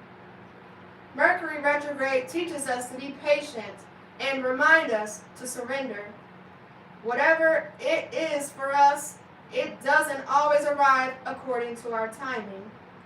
It's from these perceived glitches that we can find gratitude for seasons of smooth sailing. Venus, love and money. Sign associations, Taurus and Libra. House association, 2nd and 7th.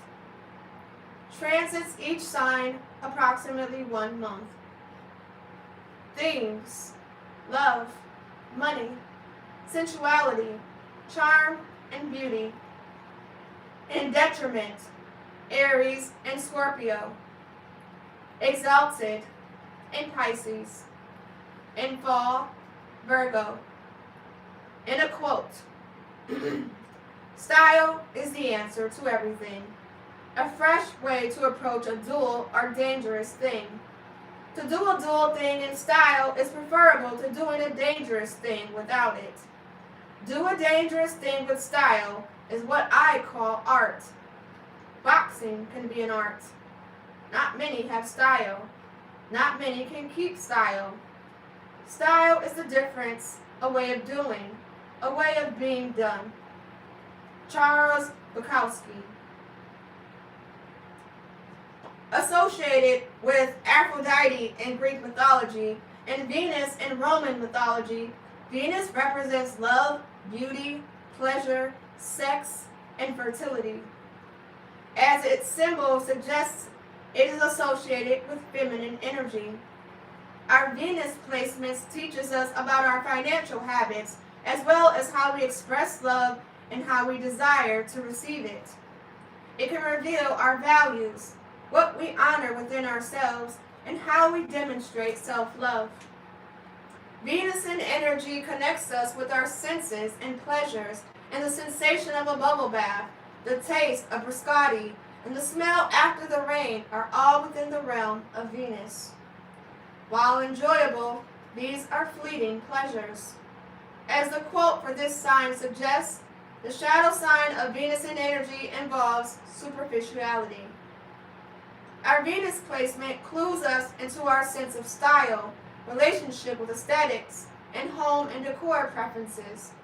In relationships, Venus manifests as superficial charm, short-term flings, or misjudging long-lasting potential in someone, only to discover a lack of staying power. When it comes to lasting partnerships in marriage, this is the realm of Jupiter. But Venus can reveal our love language and information relating to our children and our charts, or qualities we embodied in our younger years. Venus is exalted in romantic, dreamy Pisces, where this softness is well suited. Opposing Pisces, Venus falls in the analytical, critical sign of Virgo.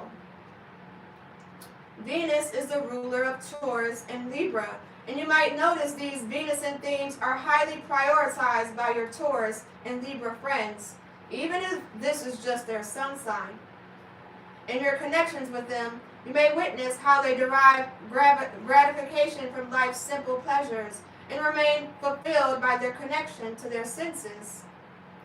Venus transits each sign for about 1 month, so it is never far from our sun sign. While Venus is in retrograde, it is advised not to change your physical appearance. This can be a time of regretful decisions surrounding beauty or love, and it is best to wait and reconsider changes once Venus is moving direct again. Shadow work, Venus in you. Look to the sign and house where Venus sits in your chart. Notice which themes of that sign and house resonate with you, and consider the connection between these themes and your sense of pleasure, values, and joy. Contemplate how this house and sign inform your personal ways of relating to others, including what you enjoy receiving from others and how you express love to them. Explore how this sign and house are related to your relationships with money and resources. Looking to the house themes, is this an area of life that has required a lot of your investment, both resources and energy? You are likely to notice a connection between your child and your Venus sign too. If you have children, explore the relationship between your child's personality and the attributes of your Venus sign. Mars and our drive.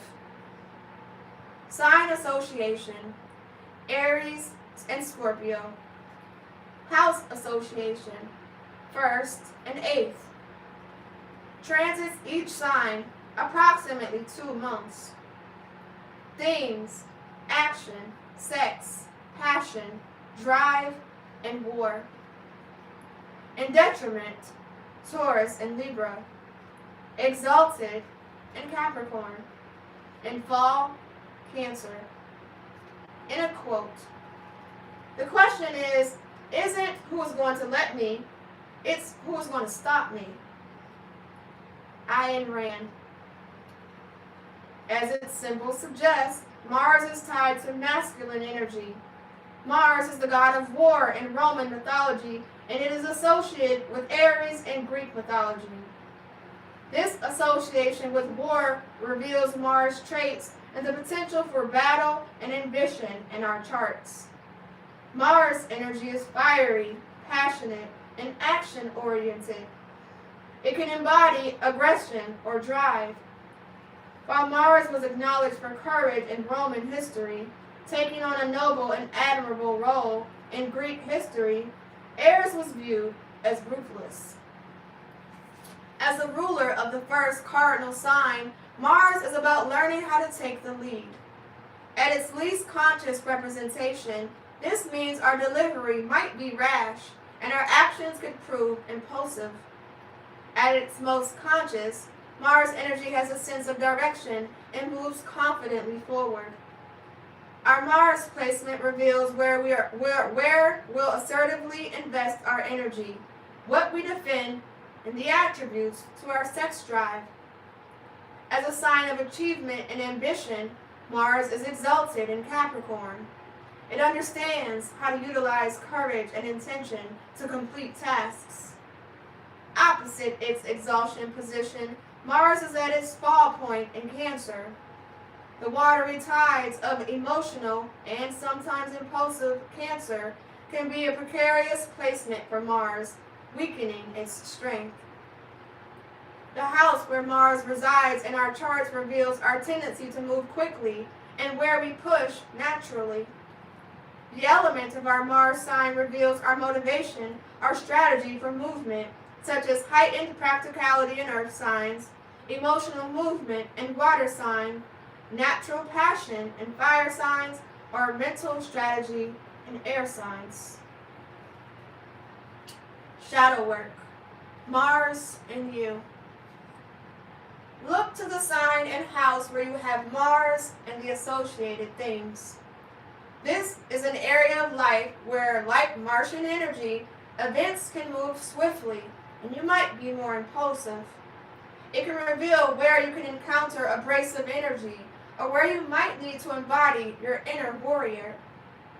It can also suggest an area of life in which you invest your time and focus, consciously or unconsciously. Look to the themes of this house to see which area of your life you exert great willpower in. Look to the characteristics of this sign to add more depth to your sense of drive and commitment. Jupiter and our luck. Sign association. Sagittarius and Pisces. House associations. 9th and 12th. Transits each sign approximately 1 year. Themes: luck, expansion, growth, opportunity, life partner. In detriment, Gemini and Virgo. Exalted in Cancer. In fall, Capricorn. In a quote, everything I touch is a success. Louis Hay. Sorry, Louis.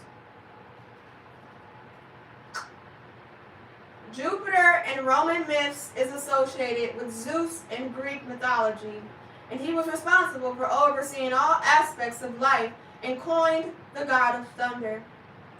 In Roman mythology, he wielded many powers and was closely associated with fate and the capability of changing life events.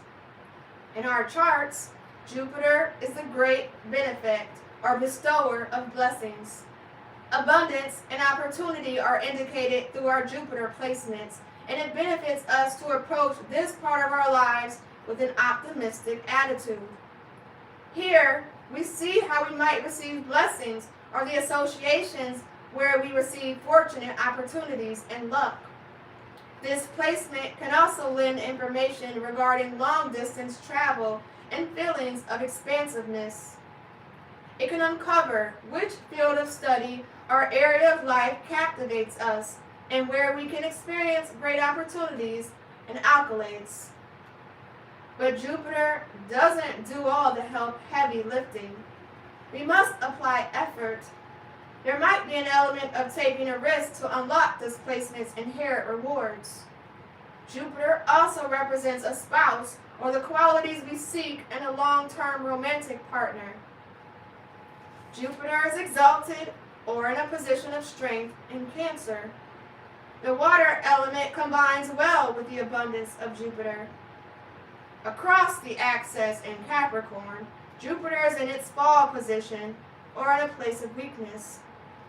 Cardinal Earth imposes uncomfortable rigidity on Jupiter's expansive nature, which thrives in movable terrain. Shadow work, Jupiter in you. Look to the sign and house where you have Jupiter and the themes associated with these.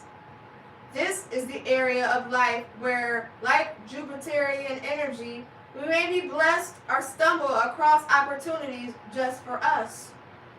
This can be an area of life where you're perceived lucky or feel fortunate. The themes of your Jupiter placement's house can be easy to grasp. They can reveal your personal gifts, and investing energy into fields associated with this sign or house can be beneficial for you. It may also lead to financial gain. Investigate how flexibility could benefit you in this area. Is this place where you feel the cup is half full? This is also connected to partnerships. Look to the sign's qualities of your Jupiter placement for insights into traits you admire in romantic partners and those which are compatible with you for long-term love. Saturn and responsibility. Sign association: Capricorn and Aquarius. House association: 10th and 11th. Transits each sign approximately 2.5 years. Themes: restriction, discipline, justice, time, father. And detriment: Cancer and Leo. Exalted in Libra. In fall, Aries. In a quote: discipline is the bridge between goals and accomplishment. Jim Rohn. Saturn in Roman myths is associated with Cronus in Greek mythology, and he was the god of agriculture. The energy of Saturn is connected to wealth, time, maturity, and is tied to themes of personal harvest and cosmic justice. If the land is acknowledged and tended to, you will reap the benefits. Example, you reap what you sow. As our disciplinarian, Saturn doesn't let us bypass life's lessons, as these become our soul's lessons. Saturn energy wants us to grow, and its method for development is restriction, discipline, and hard-earned rewards through work. Saturn also rules time, and just as the greatest payouts can come over a stretch of time with consistent effort applied, Saturnian lessons require patience and work to reap the benefits. Just as Jupiter wants to bestow blessings but must be met with small effort, Saturn molds us into maturity through deep commitment to tasks, and there are no shortcuts. The themes associated with the house of Saturn of our Saturn sign can reveal where we should adopt the motto, slow and steady wins the race. This placement can be our key teacher of discipline, and implementing patience benefits this part of our lives. With Libra's association with scales and justice, Saturn's adherence to structure and integrity make Libra a natural place of exaltation or strength. But across the axis, in the impulsive cardinal fire sign of Aries, Saturn's restrictive nature is weakened, or in its fall position. Saturnian energy is paternal in nature, and how our Saturn placement affects our sun sign or moon sign can reveal characteristics of our relationship with our fathers, our paternal figures. Shadow work, Saturn and you. Look to the house and sign that you have Saturn in and the associated themes to reveal which part of your life requires consistent focus and hard work. These placements can also reveal which part of your life you benefit from taking your time to assess and where you can grow if you devote intentional energy. For example, Saturn in the second house will reward you for structure and dedication to your finances. Creating order by sticking to budgets is one way to work with this placement. Since the second house is also tied to self-worth, creating a long-term plan and continually raising the bar around income as you invest in your set skills will pay off. With time and intentional focus, your personal assets can grow. No matter the personal Saturn placement, we might feel like the bar is set higher for us in this area of our lives. Our Saturn placement can reveal where we will learn challenging lessons and, as a result, where we can build resilience. As a planet associated with time, the theme of this house will require patience. There can be a theme of reward with Saturn, and there's a correlation between our devotion and investment with tangible benefits blossoming in our lives. Saturn returns and personal growth. Specific transits indicate life-changing chapters in our lives. One of these is our Saturn return, when Saturn returns to its original placement in our natal chart. Our first Saturn return happens around the age of 30. This serves as a great purpose as our cosmic coming of age. No matter the legal age of maturity or cultural benchmarks that recognize us as adults, our Saturn return is when we're tasked with taking responsibility. If we've been attached to a victim story or undervaluing ourselves, this 2+ year cycle pushes us to reclaim our energy. For some, this might feel like a crisis, or a relationship might end. This is one of the greatest transits for eradicating lack mindsets and pushing us toward greater personal sovereignty and self-trust. At this time, challenging life lessons provide the opportunity to metabolize old wounds that have separated us from recognizing ourselves as treasures. Sometimes we have the choice of learning the lesson or sliding through the cracks of it. If you successfully bypass what you perceive as disaster and uphold the status quo, you'll never know what gifts would have awaited you on the other side of your surrender. A future transit, possibly involving Saturn, could come along with the same message, and once there's more at stake. Do you notice how sometimes the same lesson shows up in different people? Surrender is the name of the game with this Saturnian energy, and just as the stern parent has good intentions, these Saturnian transits are moving us toward our destiny. As much as Saturn returns get doused with shade, they are opportunities to move through portals into new relationships with ourselves. Also, Saturn transiting our 8th or 12th houses, both houses of spirituality, can present challenges or personal growth opportunities. Saturn through the 8th house brings lessons around energy exchange and shared resources. Saturn in the 12th house can bring existential questions related to our connection to the universe, the afterlife, or the astral realm. This 12th house transit can also involve deep dives into our subconscious or ancestry.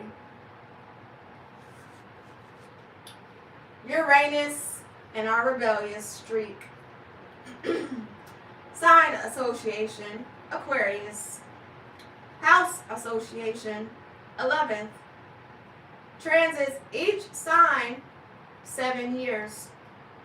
Themes: unconventionality, change, erraticism, progress, and originality. In detriment, Leo. Exalted in Scorpio. In fall, Taurus. In a quote: the only way to deal with the unfree world is to become so absolutely free that your very existence is an act of rebellion. Albert Camus. Uranus in Greek myths is associated with Calus in Roman mythology, and this deity was the literal sky, in a similar way that Gaia was the earth. Uranus held powerful psychic capabilities and is associated with astral travel. He is sometimes connected to heaven. As the planet of revolution and innovation, this isn't the energy of a wallflower. The energy of Uranus is finding freedom and genuine expression. Our Uranus placement indicates an area of our lives where we might be seen as unconventional and trailblazing. This is where we seek freedom. Our Uranus house placement is where we revolutionize, buck trends, and stand apart from the status quo, where we will need to chart our own course. Since Uranian energy involves shock and erraticism, this can also be an area of our lives where we experience unexpected or traumatic events. Despite the planets holding predictable energy, Uranus can be predictably unpredictable. Uranus is also associated with brisk travel, erratic communication, and spirituality. Uranus in its fall position or weekend in Taurus, where consistency reigns and the erraticism that Uranus can bring is not welcomed. Since Uranus is one of the generational planets, it reveals a theme of a generation where its members feel an innate responsibility to break free. Shadow work, Uranus in you. Look to the house and sign where you have Uranus and the themes associated with it. This placement can reveal where we disturb the status quo. We might be trailblazers or revolutionaries in this area of our lives. As you buck trends in this part of your life, you might be viewed as an outcast or feel like one. It can also be where you find spiritual connection and are ahead of your time. In this house's themes, you can see where you face surprising events or shocking reveals. For example, if Uranus is in your 7th house, your approach to business partnerships and marriage will rebel against the status quo. You can also encounter surprises in your partnerships. This placement requires us to think on our feet, and similar to Saturn, it reveals tests that can strengthen our resilience in this compartment of our lives. Uranus opposition in soul development. In addition to a Saturn return, we might deeply evaluate our lives from a bird's eye view just after the age of 40. This perspective flip and life reevaluation coincides with our Uranus opposition. This transit occurs around the age of 42, when transiting Uranus opposes our natal placement of Uranus. During this transit, we can initiate breakups or sudden life changes. The theme of freedom becomes significant, and where we don't feel free is on the chopping block. The devotion of our energy and our resources might come into question for a reassessment and ultimately for shifting into more alignment with our true values. If our current career or relationship isn't aligned with those values, we'll likely venture on to a new course. If we haven't already, we may start questioning our legacy and what we're leaving behind. Neptune and mysticism. Sign association. Pisces. House association. 12th. Transits each sign approximately 14 years. Themes are dreams, mysticism, delusion, dependence, and creativity. In detriment, Virgo. Exalted, in Leo. In fall, Capricorn. In a quote, "My story isn't pleasant. It's not sweet and harmonious like the invented stories. It tastes of folly and bewilderment, of madness and dream. like the life of all people who no longer want to lie to themselves. Hermann Hesse. Neptune in Roman myths is associated with Poseidon in Greek mythology. Neptune is the god of the sea and is connected with wind, storms, and water. Often seen with the trident, he is emotional, volatile, and instigates storms and earthquakes. Neptune is one of the planets tied to spirituality, and it's linked to our dream space, the astral realm, and our creativity. It can show us where we have intuitive insights or receive spiritual information. It can also reveal the part of our lives where we experience a dissolution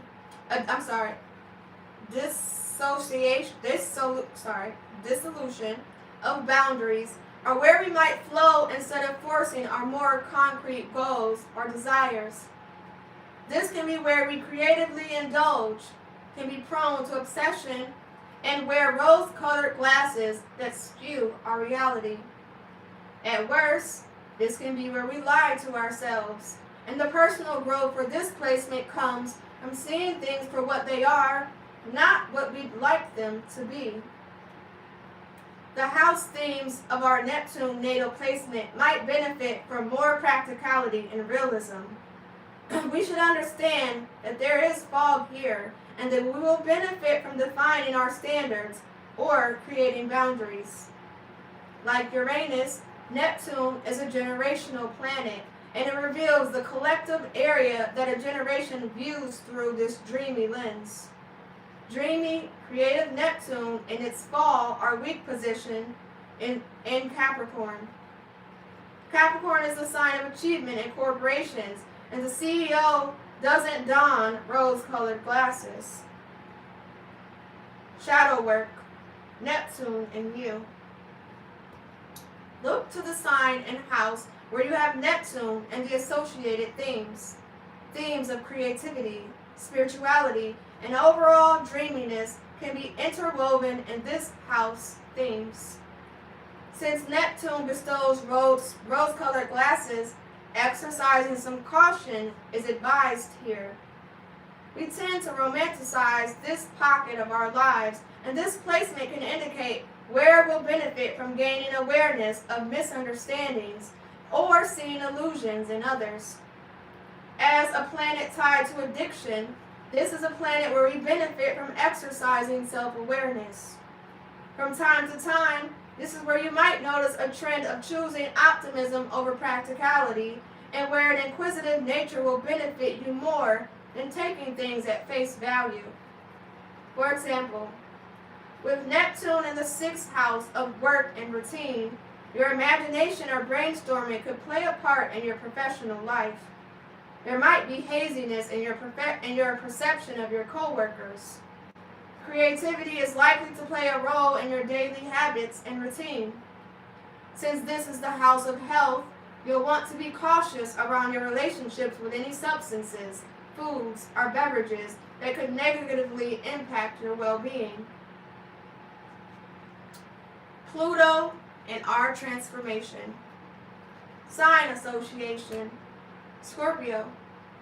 House association. 8th. Transits each sign 11 to 30 years. Themes: transformation, destruction, excavation, death, and rebirth. In detriment, Taurus. Exalted, in Aries. In fall, Leo. In a quote, I'm interested in that thing that happens when there's a breaking point for some people and not for others. You go through such hardship, things that are almost impossibly difficult, and there's no sign that it's going to get any better. And that's the point where people quit. But some don't. Robert Redford. Pluto in Roman myths is associated with Hades in Greek mythology.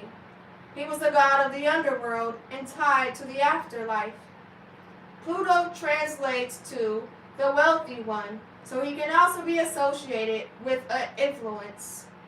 With its existential themes, this is the realm of deep transformation. A dwarf planet, Pluto is connected to the Scorpiotonic topics of transformation, sex, and death.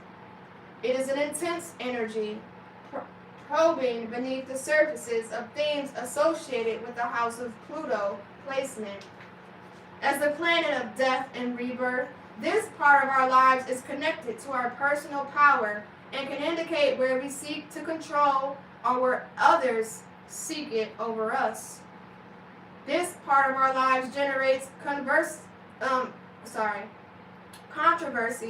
and a hurdle to overcome, and it is commonly related to trauma. Ultimately, this indicates the area in our lives where we can undergo transformation for the sake of empowerment. For half of the year, Pluto is in retrograde motion.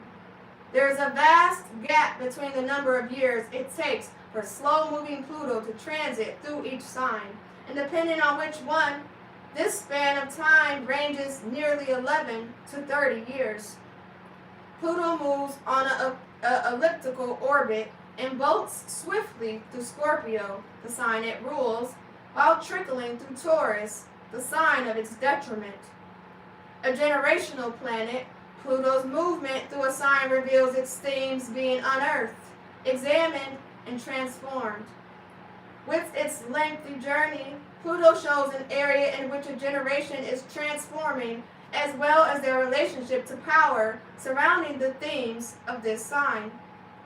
For example, Pluto in Scorpio generation is transforming themes involving sex and gender identity awareness and highlighting a resurgence in the mainstream popularity of astrology and tarot.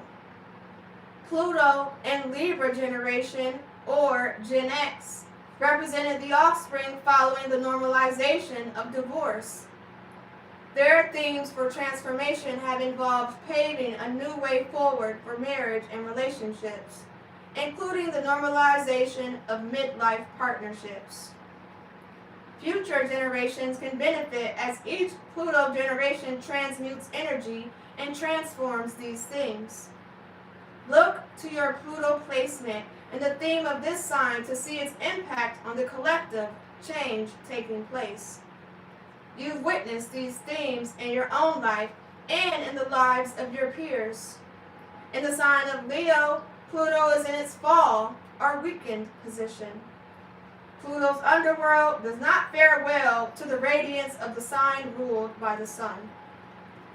Because of its association with destruction, Pluto's energy poses a threat to self-expression here. Shadow work, Pluto and you. Look to the sign and house where you have Pluto and the associated themes. These themes are a deeply transformative part of your life's journey. This is an area of life where you hold personal power, but where you can experience tension and power struggles with others. Tied to control, consider how this theme has appeared in the area of your life associated with its house's themes. As a planet of secrets and psychology, how has hidden information played a role in this area of your life? Despite Pluto's shadows, this is a house placement where you can witness empowerment. This might be a house where your gifts shine, or where you can transform yourselves or others. For example, Pluto in the 9th house reveals great potential in guiding and teaching others, and taking leadership position could be a powerful, impactful role to embody. Instead of allowing the tension of transformative Pluto to shrink you, allow the lessons of this sign and house to embolden you. Don't shy away. Lean into it.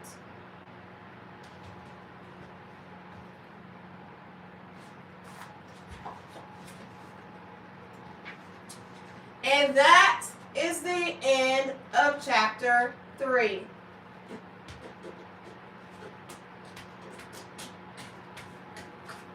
So how you guys like it so far?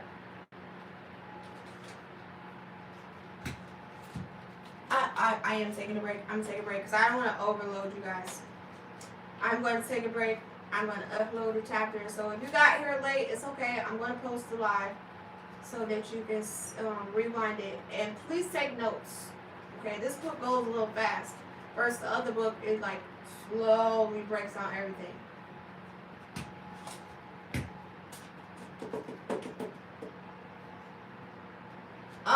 The board, I already took a screenshot of the board. So if you look on my Instagram or my TikTok, there's a screenshot of the board if you couldn't see the board. Even when I get off the live, I highly recommend you guys re-listen to the live, take notes with your birth chart, and just look at a glance at this information that's been out here this whole time that they did not want us to have about ourselves. We got it now, okay? So utilize it, transform, heal, all that, align, stand on purpose, get to it, chop chop. You got your notes? Okay, period.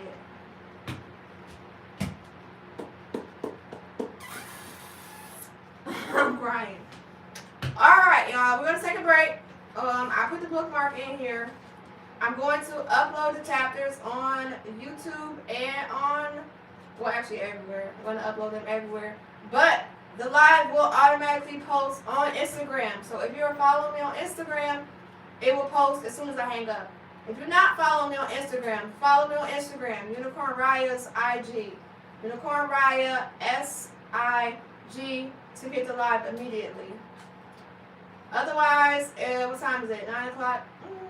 I don't got nothing else to do. I'll probably end up posting the chapters tonight too, so stay tuned.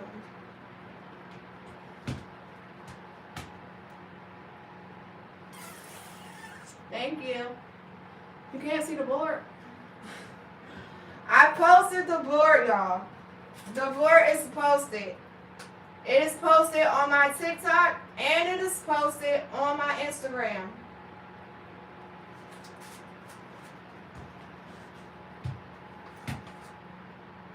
Why is it sticking up? Okay. It doesn't matter the question about the book.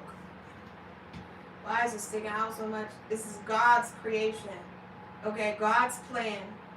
Go to God in your prayers tonight and ask Him why He did it. I don't know what y'all be expecting me to say. I really don't. Okay, exactly. Thank God.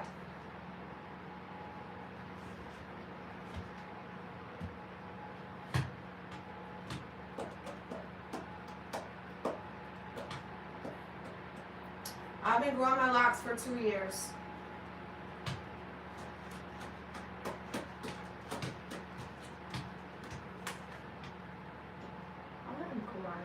Alright, y'all. I'm about to get up off of here so I can upload these chapters. Thank you for everybody that was actually paying attention, that took notes or, plans to take notes later, When I started understanding my chart, a lot of it was like, so I highly recommend breaking it down in sections. I told y'all if you have iPhone to download the numerology and astrology.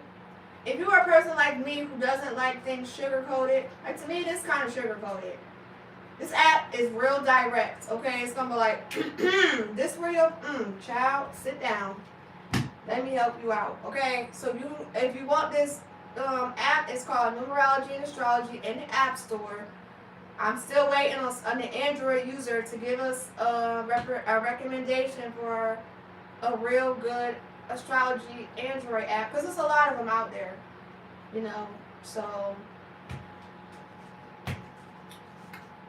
hopefully somebody will do that so we can get the Android users a recommended app too. Put it out there.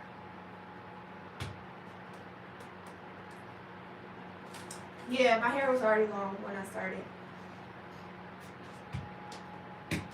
I'm trying to take you out. Let's read the book together. No, I'm not interested.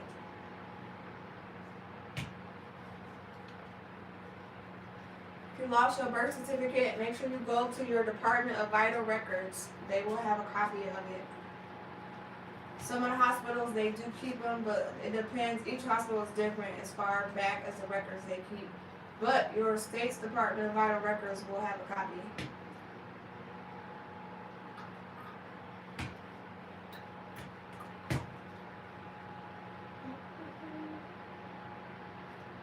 Okay, period. Alright, y'all, I'm about to get up off of here. I'm gonna see y'all tomorrow for yoga in the morning. Yes? Yes? Yes? Oh, nobody's coming to yoga? That's fine. It's okay, I'm still here. Doing it. So around 10 o'clock Eastern Standard Time in the morning.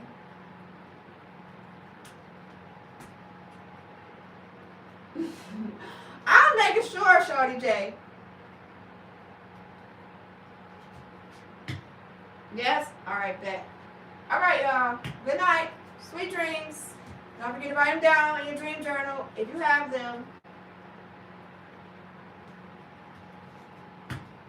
You're going to be at work. Daniel got an empty room where you can just be like, you know what, I need a 20-minute break. I will pick a 20-minute one. Just like a little 20-minute break. Good night. Good night, YouTube.